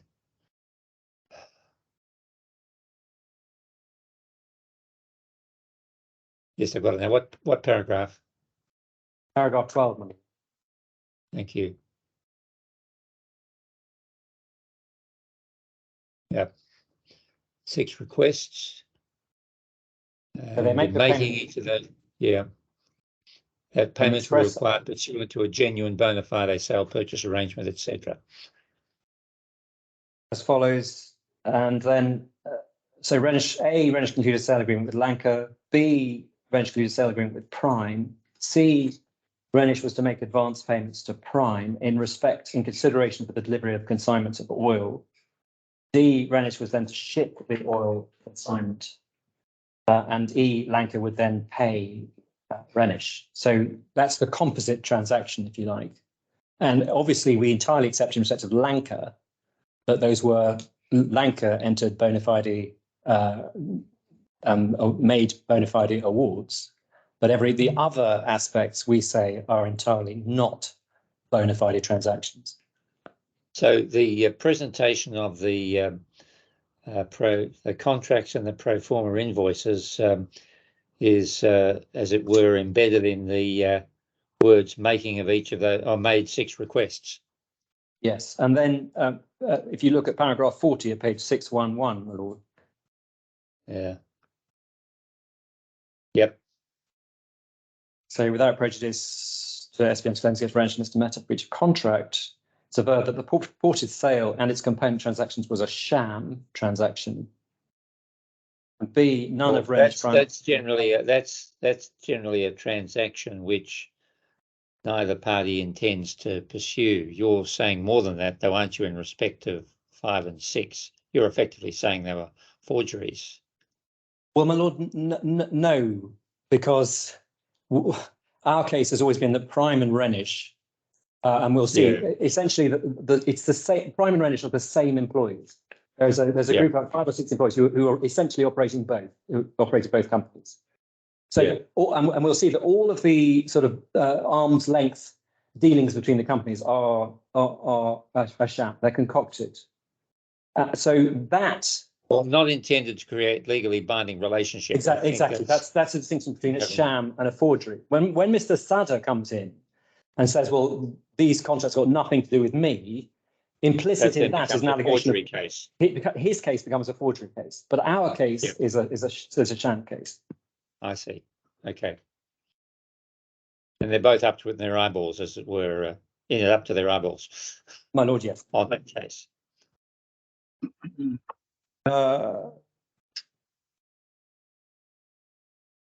And I should say, in terms of the express warranties or representations in the facility agreement, we wouldn't accept that the no default representation, no event of default is expected to result, or indeed the no misleading information representation, i.e. that any factual information provided is true and accurate, are coextensive. There's a difference between, on the one hand, saying we've provided you with information that's accurate, and on the other hand, saying we're providing you with contract documentation that is bona fide, represents bona fide contract. And to the extent that an express representation is made in terms of accuracy information, that in no way, in our submission, detracts from the implied representation made that contract documentation reflects bona fide arm's length contracts between the supplier and the trader. And in terms of the construction, we would entirely accept that an objective approach is taken as to what the implied representation would be. And we would agree with my learned friend that the relevant case on that is the MARM and NatWest Markets case, which your lordships have at 6073. essentially, the relevant statement or conduct has to be viewed in the context in which it's made, as it's likely to be understood by a representee in the position of the particular representee. So here's the bank. When the bank is presented with a bundle of contract documentation, is it likely to understand there to be an implied representation that this represents bona fide arm's length trading? And in our submission, the answer to that is obvious. What would the bank have understood from the delivery of the payment request and the prime documents? In our submission, it's clear that the bank would reasonably and objectively have understood that to be an implied representation as the bona fides of the purported trading. In terms of moving now to the third ground, this is the factual inconsistency. The parties are agreed on the principles in Fage and Shobani in terms of factual appeals. Essentially, the burden on the appellant is to show that a finding is unsupported by evidence or irrational, and irrational in the sense that no reasonable judge could have come to that conclusion. And one gets that not just from Fage, but also from the Haringey and Ahmed decision, which your lordships have at page 5505. And again, indeed, the LA Micro Group case, which your lordships had at 5966. And obviously, the usual statement that it's not a case that the appellate court would have reached a different conclusion. They have to find that the judge's decision was rationally insupportable, that no reasonable judge could have reached that decision. And that is not a decision that any appellate court should take without exercising very considerable caution. The function of the appellate court, obviously, is one of review. One gets that from the Veggie Bar decision of the DIFC Court of Appeal at 8434, paragraph 6. And indeed, in the decision of the DIFC Court of Appeal in Hormodi, which one has at 3777, at paragraph 21, the DIFC Court of Appeal rightly observes that in very rare cases where the court can be satisfied that the judge was plainly wrong. And even where there's a decision on which is taken on documents, the Court of Appeal should be very slow to interfere on any factual appeal. And that is the dictum in Khoury against Mashreq Bank, again, a decision of the DIFC Court of Appeal in 2022. That's at page 3855 of the bundle at paragraph 33. And in terms of general principles on factual appeals, in our submission, the Volpe case is of particular assistance, and essentially, and that is at, I should just say, at 7620. And the particular points that the judge, Mr. Justice Nugi, as he then was found in that case, was that a judgment has to be found essentially rationally insupportable, a judgment that no reasonable conclusion that no reasonable judge could have reached. And he also, perhaps it's worth looking at this, it's at page 7620. Thank you. If we just pick up the last Para 7620, yes, what paragraph? Where's the narrative? Yeah, sorry. If one, I just want to pick up Little Roman. Sorry, this is page 7620, paragraph 2. Your lordship, remember, this is the case my learned friend took you to, and the finding is in this head note, but it's also more clearly presented on page 2 of the judgment. Yes. And if one looks at Little Roman 6, the end of paragraph 2, reasons for judgment will always be capable of having been better expressed. An appeal court should not subject a judgment to a narrow textual analysis, nor should it be picked over or construed as though it were a piece of legislation or a contract. I'm sure that's a view that is as a trial judge, one would have felt keenly when criticised by subsequent appellant courts. I think in Australia, the term sometimes used is an eye keenly attuned to error, although it's often been put in the context of public law. But yes, I mean, clearly, judges are under trial judges are under tremendous pressure to produce judgments. We as lawyers in considering appeals have considerably greater leisure to pick over the terms of their judgments, and all that Mr. Justice Nugi is saying in this circumstance is that it is unhelpful. If the appellate court is expecting the judge to mention all of the evidence and indeed to adopt approach of narrow textual analysis in terms of, well, does the judge expressly, for example, make this finding, or does it in circumstances where it's clearly implied, if he makes a particular finding that, for example, in terms of fraudulent misrepresentation, that a representation has been made, that he has been reasonably relied on, and that it's fraudulent. One doesn't have to parse it to that sort of extent, where one is dealing, obviously, with a highly experienced commercial judge who would be aware of the elements of deceit and misrepresentation. Also, in terms of what the trial judge is doing, we do submit that evidence has to be considered in the round. The judge is looking at the constellation of evidence. It's not enough to identify a particular detail of the fraud and then ask whether there's sufficient evidence in respect of that particular element. And the Court of Appeal in the NatWest Markets and Bilter decision, which is a decision of the English Court of Appeal in 2021, which your lordships have at 6916 at paragraph 58, warns of the danger of compartmentalizing the case. And the Court of Appeal in that case, paragraph 58, the last sentence, said he, the trial judge, had compartmentalized the case, failed to stand back and consider the effects and implications of the facts he had found and taken in the round. And you remember that my learned friend looked rather in askance at the suggestion that one should look at matters in the round. And a similar criticism can be made of the judge in this case. And again, in the SOFA decision, which we have at 7507, if one goes to paragraphs 39 and 40, fourthly, counsel for the claimant submitted that the judge failed to step back and consider all of the particulars pleaded in version B as a whole to see if there was sufficient to tip the balance. And 40, I accept those submissions. So there is clearly a requirement of a judge not to isolate individual elements of the pleaded claim and assess whether each of those was proven to the relevant standard of proof, but to look at the entire allegation in the round, standing back, and see whether it was proved against the entire constellation of evidence. Well, you might have a judge who, on one component of the evidence, finds sufficient to make a finding of fraud, but fails to have regard to another aspect of the evidence which could be exculpatory. And you might, I don't know that you have to elevate it to the level of Wednesbury unreasonableness in order to say that one should interfere with that, because the judge hasn't carried out the function of considering all of the evidence.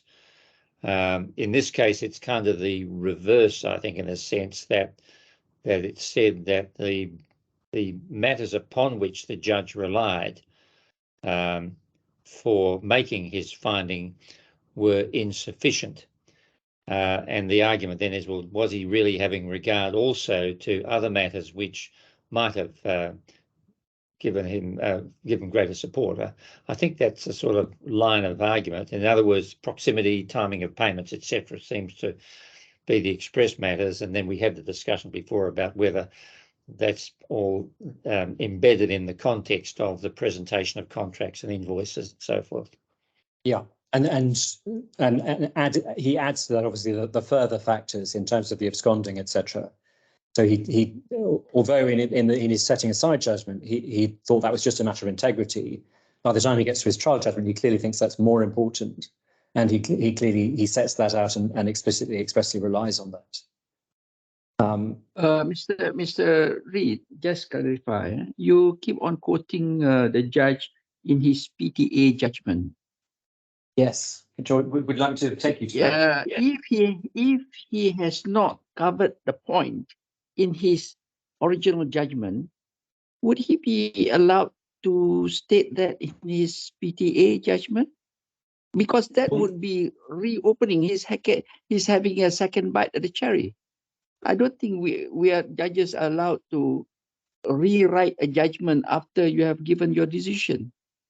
Well, I do think the PTA is supposed to justify that his original judgment is correct, but not to give additional reasons Well, no, that's why we started today with citing that section from the White Book, where it said that if a judge volunteers further reasons for his decision in a second judgment, firstly, it's said in the previous paragraph that it's inappropriate to go back to the trial judge for clarification or amplification at a later stage, many months after the original judgment was delivered. So I think that we would obviously would agree with. And then the following paragraph: if a judge volunteers further reasons for his decision in a second judgment, the Court of Appeal may take those further reasons into account. So if in seeking to explain, in refusing permission to appeal, that is something which can properly be taken into account. Oh, I see. Where is that? Where you get quoting to? Sorry, that's is at 9153. I'm sorry, 9154. 9154. I suppose it depends upon the nature of the function that the judge is undertaking when he's dealing with an application for permission to appeal. An application for permission to appeal, I mean, our criteria of reasonable prospects or some other compelling ground, etc. We're just looking at the first, reasonable prospects. And that reasonable prospects would be judged, if it hadn't been the trial judge doing it and it was the Court of Appeal doing it, you look at reasonable prospects by reference to the judgment, not to any elaboration. So I wonder whether the function of the primary judge in dealing with a application for permission to appeal allows him to range any wider than a Court of Appeal could on dealing with an application for permission to appeal. That's my concern. Yes. That's exactly what my concern. In my submission, the fact that the rules require the PTA application to be made in the first instance to the judge provides the judge with a reasonable opportunity to explain and clarify what it is they were saying in their judgment. And in my experience, that opportunity is very often taken by Well, I by just judges. wonder whether that's right. Well, given that he's got to put himself in the seat of the appeal court and ask the question, are there reasonable prospects of success if I were the appeal court? Doesn't he? Well, clearly, one is always expecting a judge in those circumstances to be objective and indeed analytical of their own market. They're to some extent marking their own homework. But Well, insofar as they sorry. Normally, the judge of first instance will give permission to appeal against his decision if he thinks there's a point where he is not terribly sure, or something that should be reviewed, a point of law, long-standing point that should be looked at by the Court of Appeal, then he will give permission. I mean, there are a number of cases where happening. But on finding of whether he was right, whether his findings of facts was right, or his decision on law was correct, it is not likely a judge will come and say, hey, I'm not sure about my own decision. He will never ever say that at all.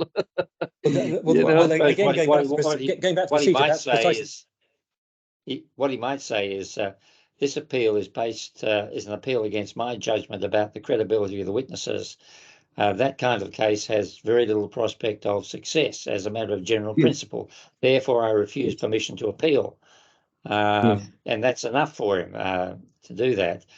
On the other hand, if he then went on and said, and in addition to everything else I said about these witnesses, I'd like to say the following, and then offer some additional free character analysis. Yeah. I mean, analytically, my lord, you're suggesting that there is a distinction between, on the one hand, amplifying, which is, in my judgment, I gave this reason, this reason, this reason, and a PTA judgment where he clarifies. He says, well, in saying this, what I meant, you have misconstrued what I was saying in the judgment. What I actually meant was this. And that it seems to me, he's entirely justified, and that's a legitimate exercise in clarifying and explaining. I agree that if he sought to add in additional grounds, there may be some illegitimacy in that. But even if there was illegitimate, that procedure would be the function of why the PTA, why the appellant then has a right to seek permission from the Court of Appeal, because obviously it has an objectivity and is not marking its own homework, to use the metaphor. So the system of first permission application to the judge, allowing him to explain and clarify, and then a second application, or that application is renewed to the court. And indeed, in my experience, it's very common for judges to clarify and explain in the course of giving or refusing permission to appeal. But then there's a second application to the court, which has the objectivity and so there is, if you like, a distinction between the first application to the judge and the renewed application to the Court of Appeal. Maybe this is a good opportunity for us to write something on that, judges, Judge Robert and Shamlan. We write something about this, how to assess, how to. I don't think Mr. Reed's inviting us to. Okay, please continue.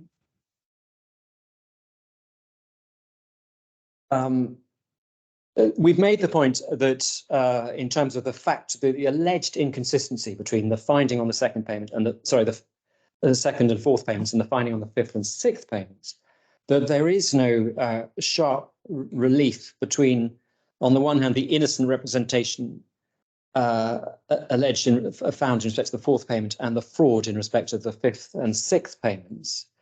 In respect of the fourth payment, the judge confirmed in his PTA judgment that it may be that a finding of fraud could also have been made in respect to the fourth advance, but he didn't find the circumstances of that transaction to be similarly compelling. So there's a very clear case of a judge seeking to explain their finding in respect of the fourth payment. And he concluded, I did not find the fourth advance not to be fraudulent. So making it very clarifying, indeed correcting the grounds, insofar as the grounds of appeal was that there was a finding that the fourth advance was not fraudulent, clarifying that he didn't make that finding. All that he found was that the circumstances were not compelling, and therefore the onus of proof was not discharged in his finding in respect of the fourth advance. Mr. Reed, how does the fourth, his decision on the fourth ground affect your final conclusion of, I mean, doesn't matter whatever ground. Well, what he said on the ground 3 is that there is an inconsistency for the purpose of appealing a finding of fact as between what the judge finds in respect of the second and fourth payments, i.e. it is said that he makes a finding of no fraud. That's not the case. And his finding in respect of the fifth and sixth payments where he finds fraud. So the appellant lays before the court the alleged inconsistency between, on the one hand, the second and fourth, and on the other hand, the fifth and the sixth. Now we distinguish. I understand that. But what difference does it make to your case if, I mean, the judge has ruled that there is fraud on the fourth? Would the amount of damages be different? Are you saying that? No, is it? Well, because on the immediate one, in terms of ground 3, it is said that the judge's findings on the fifth and sixth payments are inconsistent, and therefore, even though they're a matter of fact, should be set aside. So that we reject, because we say there is no sharp relief as between the findings on 5 and 6 and the findings on 2 and 4. So that's an important point, we say, on inconsistency as alleged in the third ground of appeal against the judge's fraud finding against 5 and 6. In respect of 4, by way of cross appeal, we say that all of the circumstances applying in respect to 5 and 6 are there in respect of 4. So 4 on our cross appeal, we say should be found to be fraud. As for 2, we say there's no deceit allegation in respect of 2 because there was no loss because the SBM advance was repaid. So albeit that there was fraud in terms of the representation, there was no deceit, there was no pleaded claim of deceit, there was no application for a negative declaration. So 2 does not enter into the consideration for the purposes of the fraud findings as made in respect of 5 and 6. Whatever it is, your damages awarded by the judge was 30 million, isn't it? We have a contractual claim for 30 million, which has been found not totally unpaid. Yes. We have a fraud. There's a finding of fraud in respect of the payments 5 and 6, which gives us a fraud claim, a successful fraud claim for $21 million in damages. So what the judge essentially does is takes out of account the fourth payment, which takes out of account around figures around $9 million. So that's the effect on the quantum of the fraud claim. you are saying that if you succeed on the fourth ground, then the amount of damages would be what? Would be 29 million? 30 million. 30. Okay. So it's not Okay, it's not quite the scale of the Malaysian fraud to which you referred, but it's still a very, in our submission, a very significant fraud. Indeed, it is. Okay, thank you. Sorry. And while we're on the issue, of the quantum, because you'll remember that part of this third ground is to say that that RENISH did not benefit by the full amount of the loss. The short point in answer to that is that Article 31 is a loss-based liability. Deceit is dependent on loss if the claimant has to suffer loss as a result of relying on the statement. The fact that the defendants may not have received or been enriched by the full extent of the payments is irrelevant for the purposes of loss in assessing whether there has been an Article 31 fraud. The bank has lost $30 million as a result of this fraud by its reliance on the fraudulent representations. That is the amount of its claim. And it is extraordinary that the appellants seek to allege that the claim should only be the amount of the funds that were received by RENISH.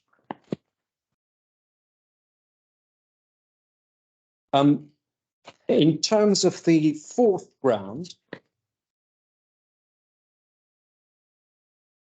so this is the point of fair presentation.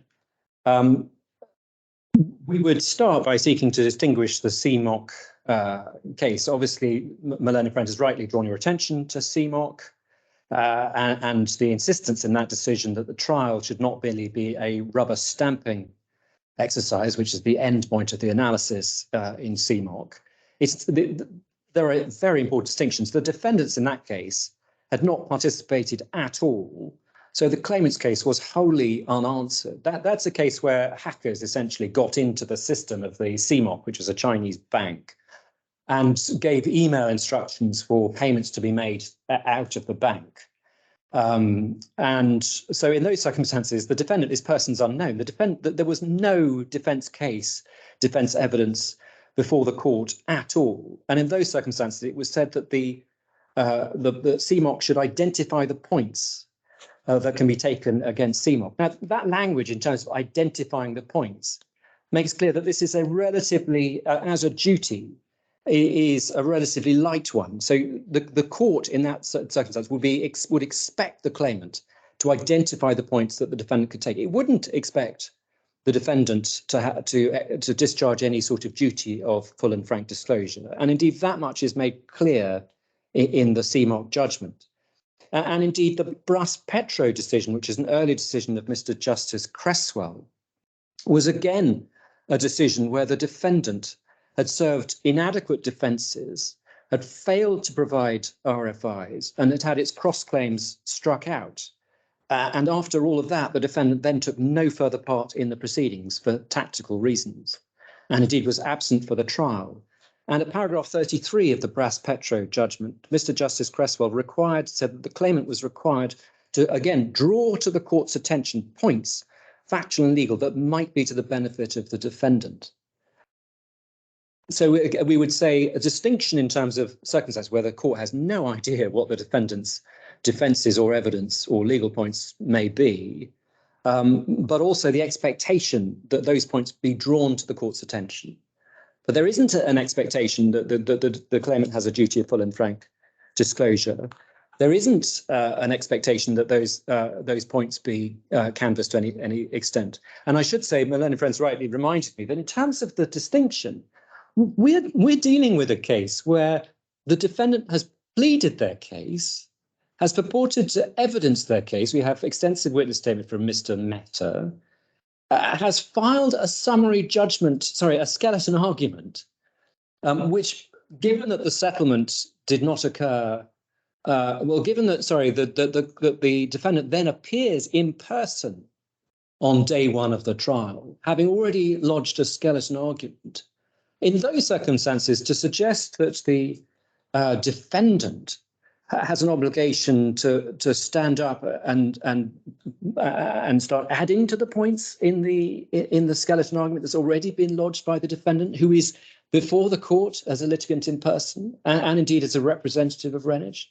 That in my submission is an extraordinary case to be bringing by way of an insistence on natural justice. And the reference to natural justice seems to hark back to a series of adjournment applications made by Mr. Mehta and RENISH. He made 5 adjournment applications in 2021, some by reference to funding, some by reference to disclosure, some by reference to medical trauma that he was claiming to be suffering from without a shred of evidence. The adjournments he sought of the trial were anywhere between 3 months, 6 months, a reasonable period. So the suggestion, he pops up on the day 1 of trial and seeks a 6-month adjournment in circumstances where all the parties have prepared for trial. This is his application of the 5th of October 2021, referring to a medical trauma without any evidence that was a proper application is, in my submission, fanciful. And all of those applications, in my submission, were rightly denied by Justice Glennie. They were not applications to which he could properly have acceded. And indeed, when one looks at the application of the 25th of August, so one of the pre-trial adjournment applications, and for your lordship's note, you have that at page 2117, the judge's judgment on that. He said the funder was unable, it was said by Mr. Mehta and RENISH that the funder was unable at once to arrange funds for proceedings. The funder, however, anticipates that the position may change in the next 6 to 8 months. So the application, that was an application by reference to funding issues. And it was said that a funder unidentified may be in a position to provide funding over the next 6 to 8 months. And on that basis, the trial should be adjourned. In circumstances where even the funder was, as I say, unidentified, and it was suggested that the funder might need to go to Singapore in order to collect funds. And the court was right to find that the evidence support fell short, and there should have been no adjournment. And indeed, the judge picks that up in his PTA judgment at paragraph 10.7 at page 1056. We also say that the suggestion on the factual appeal, i.e. inconsistency with the record, that Mr. Prime's evidence in some way corroborates the appellant's case is curious for the reasons we've discussed earlier this morning. The complete and aggressive denial of all of what is said in Mr. Sada's statement, and indeed the pleaded case on behalf of Prime. And the judge in our submission was bending over backwards to accommodate the appellants at this point. He suggested they should have 2 days to identify the paragraphs with which Mr. Mehta agreed.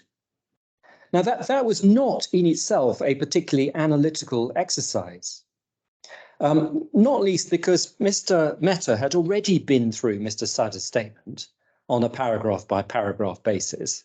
And one finds that if one looks at his skeleton at page 1471,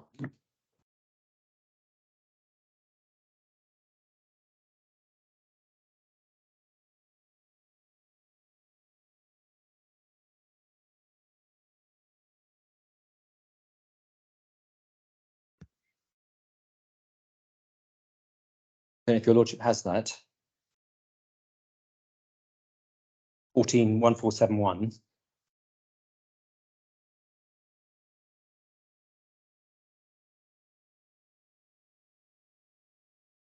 There is there a section in which, in the skeleton, in which Mr. Mehta and RENISH go through Mr. Sada's statement, identifying issues that they have it. So that exercise has already been carried out. They're then given a further 2 days in which to identify the paragraphs, any paragraphs with which he agreed. Now, Mr. Sada's statement is largely about tracking a large number oil cargoes and seeing whether they could be matched with the finance.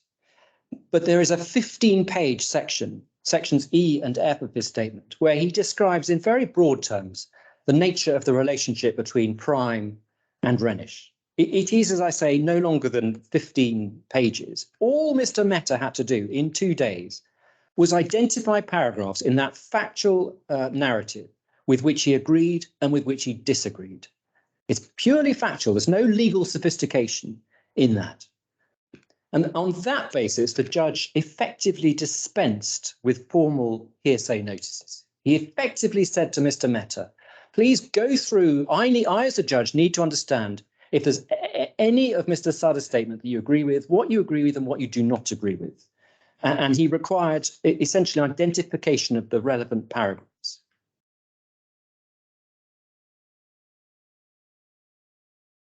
We say, in any event, it was unlikely that the appellants could rely credibly on Mr. Sada's evidence, given the vigor of their disavowal and their rejection of that evidence and of the ledger theory and of the trading there described. The appellants had 2 days just to go through 15 pages of Mr. Sada and identify which paragraphs were right and which were wrong. The claimants, the bank, were given 1 day in which to redraft their skeleton argument in circumstances where the judge made clear that they would just have to, in his terms, burn the midnight oil to get that done. He did that precisely in order to give procedural fairness to Mr. Mehta and RENISH, so they would understand the new case being made against them in circumstances where Prime was essentially out of the action. So again, the judge being assiduous in seeking to protect the procedural and substantive rights of RENISH and Mr. Mehta. The suggestion that Mr. Mehta had issues in understanding English in our submission is absurd. He has been for a number of years an oil trader in the UAE. The parties that he's dealing with are largely Afghani, Iranian, and Indian. He has businesses across the Middle East and East Asia. He claims on his own evidence to be dealing with the majors, that's to say BP, Shell, Glencore, ADNOC, et al. And he claims, again on his own evidence, to be dealing with the major UAE banks. That's to say, for example, Sharjah Islamic Bank, NBK, United Arab Bank. All of the relevant documentation in the case is in English. Mr. Sada makes clear that his communications with the appellants were in English. In my submission, there is nothing unusual in Indian nationals speaking English as a third language. Classically, they'll speak a regional language, Hindi, and English as a third language. And indeed, Mr. Mehta made a series of witness statements in English. And finally, on day one, the judge heard extensively from Mr. Mehta. You can see that in the transcript. And the judge, who was assiduous to look after Mr. Mehta and RENISH, had no concerns about, or no expressed concerns about Mr. Mehta's level of English. It's also important to note that there is nothing complex in terms of law that was expected from Mr. Mehta. All he needed to provide were two things. Firstly, evidence of actual oil trading with Prime. And secondly, he needed to explain the onward payments. Because as the judge went on to find in his judgment, there was no obvious legitimate commercial reason. And as you'll recall from paragraph 51 of the judgment, had there been any proper explanation, I can think of no reason why Mr. Mehta would not have said what it was. So insofar as you see paragraph 58 and the table in that paragraph, insofar as you see payments being made from Prime back to RENISH, which is the trader being financed, what possible commercial explanation can there be? And that's what Mr. Mehta and RENISH would have needed to do in the time available. That's what they would have needed to show at trial. They would need to explain the circularity, They would have needed to explain who all the third-party recipients, Astron, Novan, etc., the round sums, and as the judge emphasised, the timing of the payments of those round sums out of the prime account. It was the onward payments that in the findings of the judge made the inference of fraud irresistible. And it was the fact that those onward payments were unexplained. There's nothing legally sophisticated about Mr. Mehta, if he's seeking to explain those as being ordinary commercial transactions, explaining what the relevant transaction was and why it was said to be ordinary. And all of that is before the judge gets on to the other matters, Mr. Mehta's conduct as described in paragraph 54 of the judgment.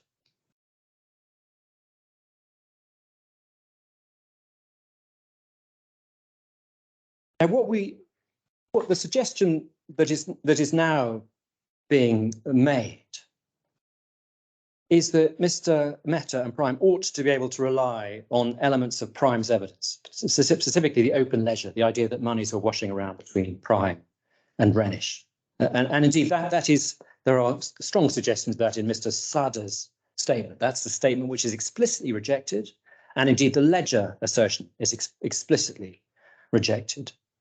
As we've seen, it is said that by Mr. Mehta that the ledger would have been an inconceivable delegation to a third party. That's his second statement at paragraph 57.6. And indeed, he suggests that Mr. Sada's ledger is a serious contempt of court and the evidence is null and void. And that's his skeleton at paragraph 38. And he suggested that Prime had simply decided to pocket the money, and that's the heist reference. And indeed, when one looks at the experts also suggest there are very significant problems with the ledger, and that is paragraph 3.5 of their joint statement at 181897.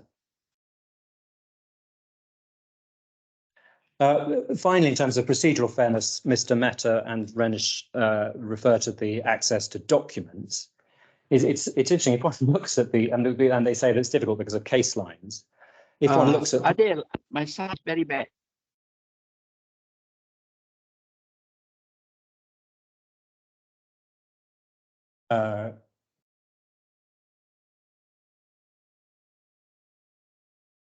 Chief Justice's picture seems to Chief Justice seems to have frozen. Yeah. Am I being frozen? I thought you were frozen. Hello. We can hear you. Hello.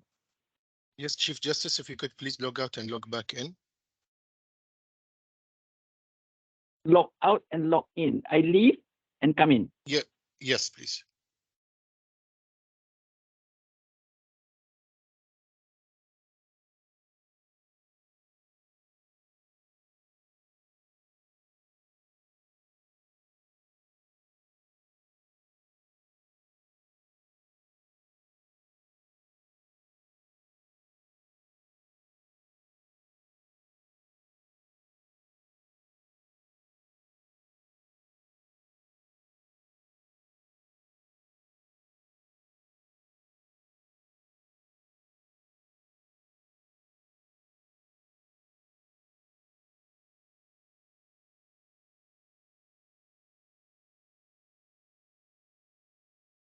Okay, I'm in.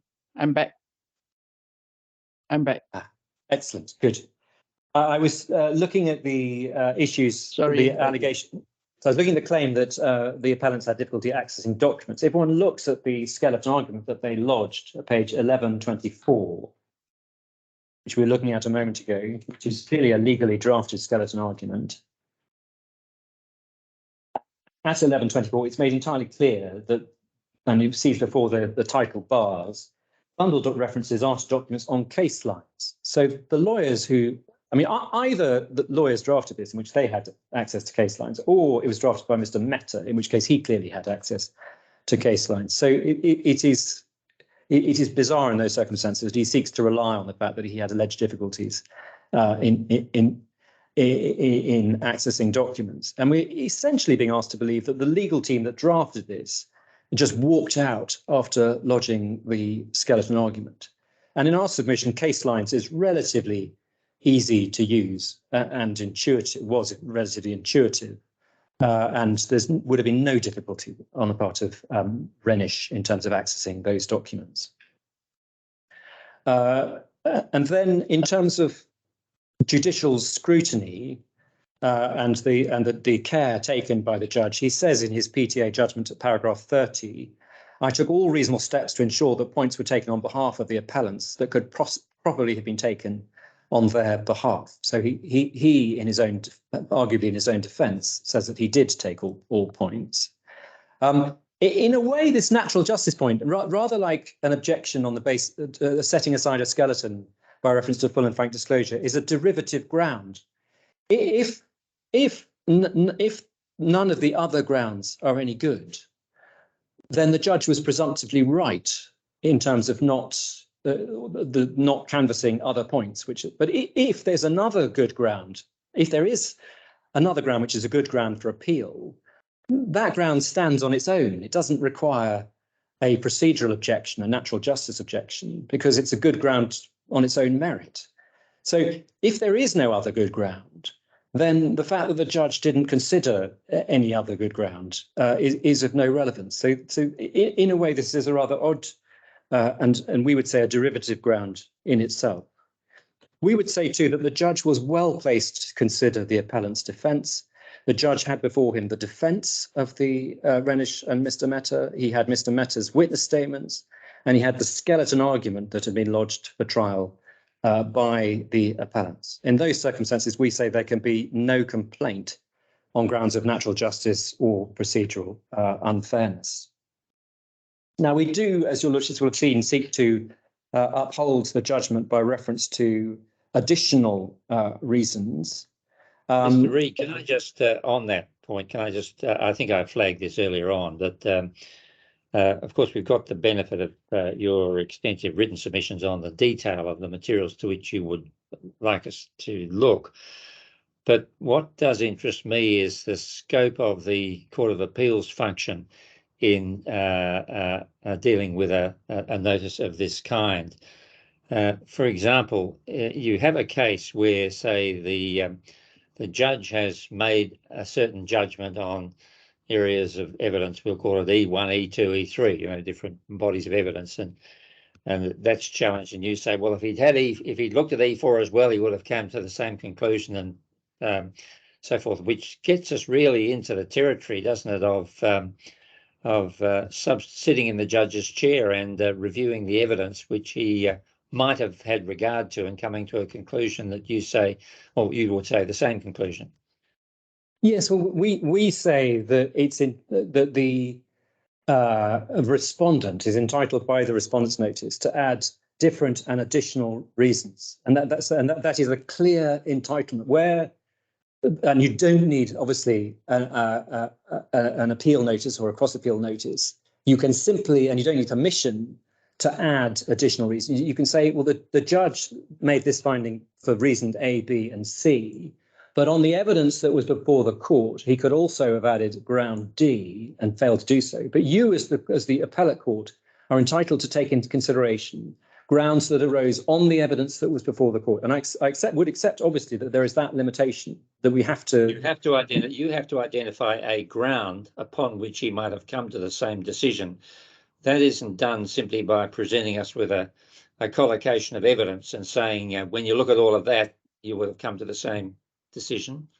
Well, the judge declined to have reference to certain documents, and he did it as a matter of evidence. So he said, I'm not going to review this evidence because I don't consider it relates to the pleaded claims.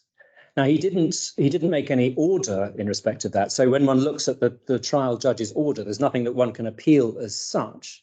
But insofar as he says, I'm going to blinker myself, I'm not going to look at that evidence, that RENISH and Prime were effectively run by the same 6 employees. They were essentially the same people running both.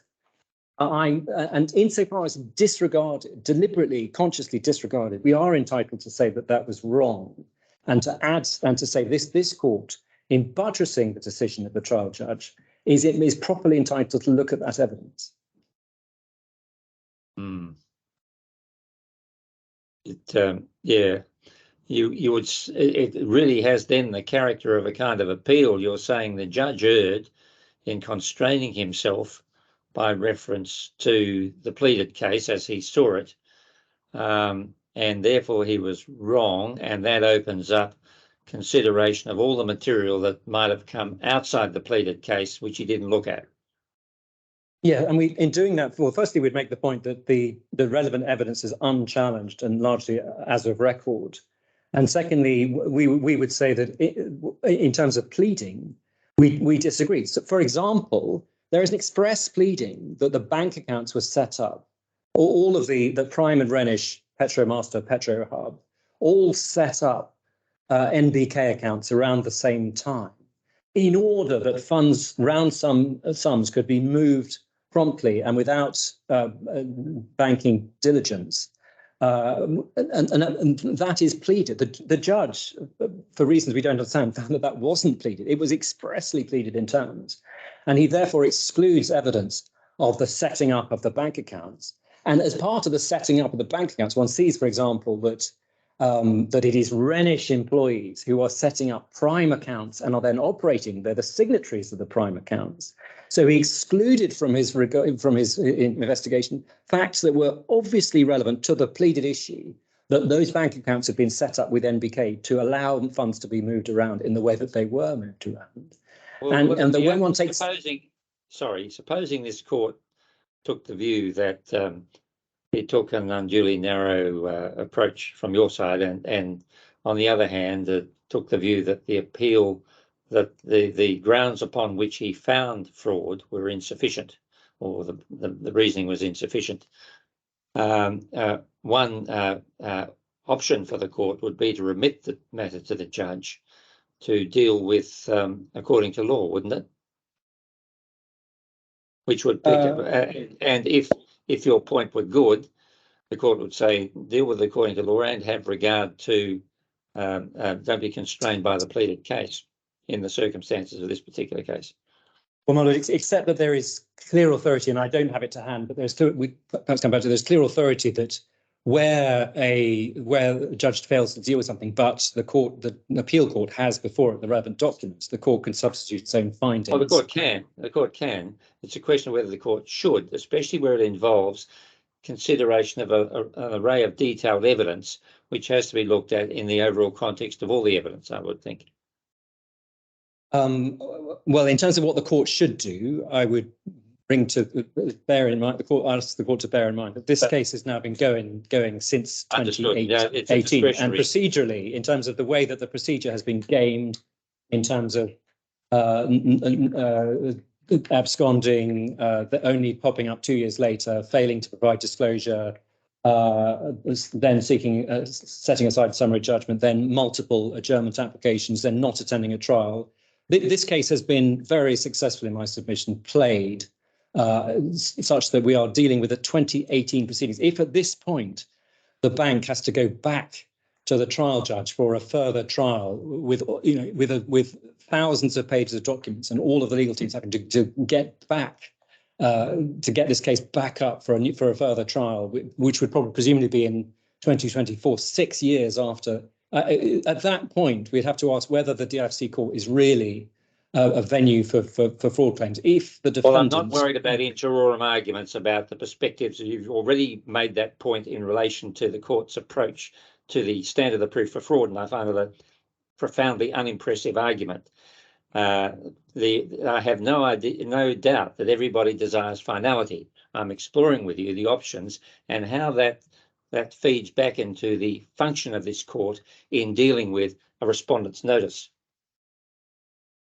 Well, in my submission, the court is able, in dealing with a respondent's notice, to grasp the nettle, to consider the documents, and insofar as there were further findings that were available to the judge that he didn't make on the evidence because he declined to look at that evidence, to make those findings as being further grounds for supporting the judgment made, i.e. that there was fraud and liability for 30 million. I accept that one outcome is the court could essentially kick this back for a further trial in respect of certain matters. But I would urge the points of finality, and I would urge the points that in circumstances where this has already been to trial, we're now 2 years after trial, we're in the Court of Appeal, the documents are before the Court of Appeal, the additional points are relatively limited in terms of the employees, the commonality of employees, particularly the commonality of employees, and the circumstance in which the bank accounts were set up.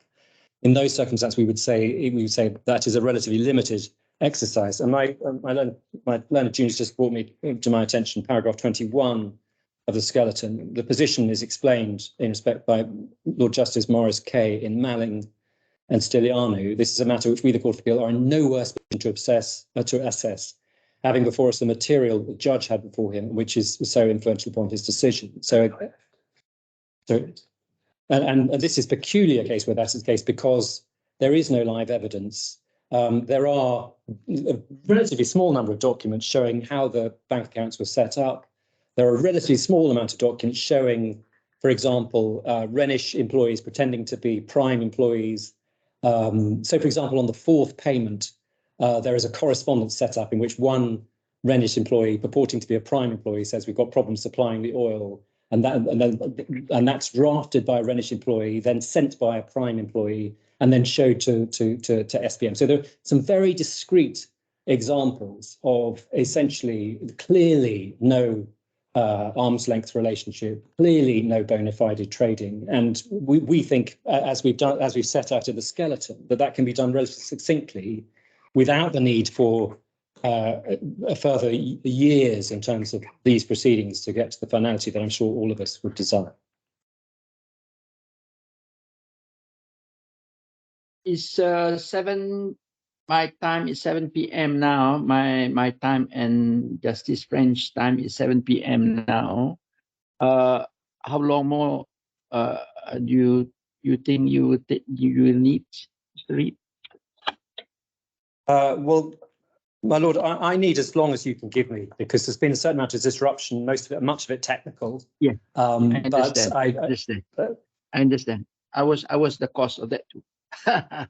Okay, for the benefit of Justice French, shall we adjourn now, unless you are just taking another couple of minutes to close this particular point? Then we can continue tomorrow. Is that all right? I think you're about to start on the respondent's notice. I was, right? Yes. But if the deadline isn't as hard as it might be, then I can make a start. But if it's a hard deadline, I'm entirely in your lordship's hands. I leave that to Mr. Justice French. Well, it's how just many more? We want to. We started. We're starting at 3 o'clock tomorrow, I think, Perth time, aren't we? Yes. If the parties were available and we were available, we could perhaps start an hour earlier in order to ensure that everybody had adequate time to. Sure. Or drag another 1 hour. 1 hour later. There's no problem. We can still start at 3, your time and my time, and then we drag on a bit. Unless again you have something on tomorrow night. No, that's fine.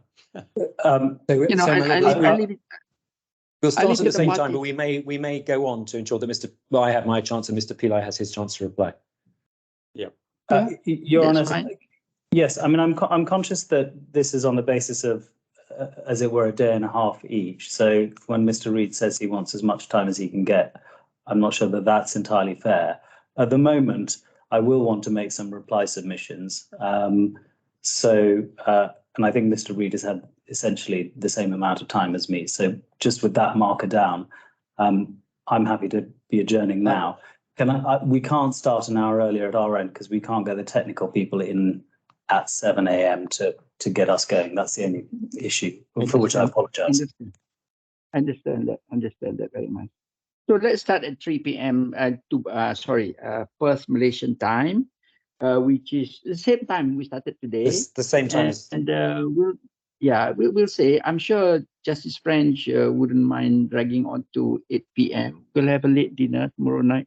Well, I wouldn't mind, but I'll tolerate it. Okay. Okay, right. Then let's adjourn to 3 p.m. No, well, 3 p.m. Malaysian. What's that? 11 Dubai and 8 a.m. London. My lord said Okay. it. Is that clear? Thank you. Okay, Okay, thank you very much indeed. We'll see you all tomorrow then.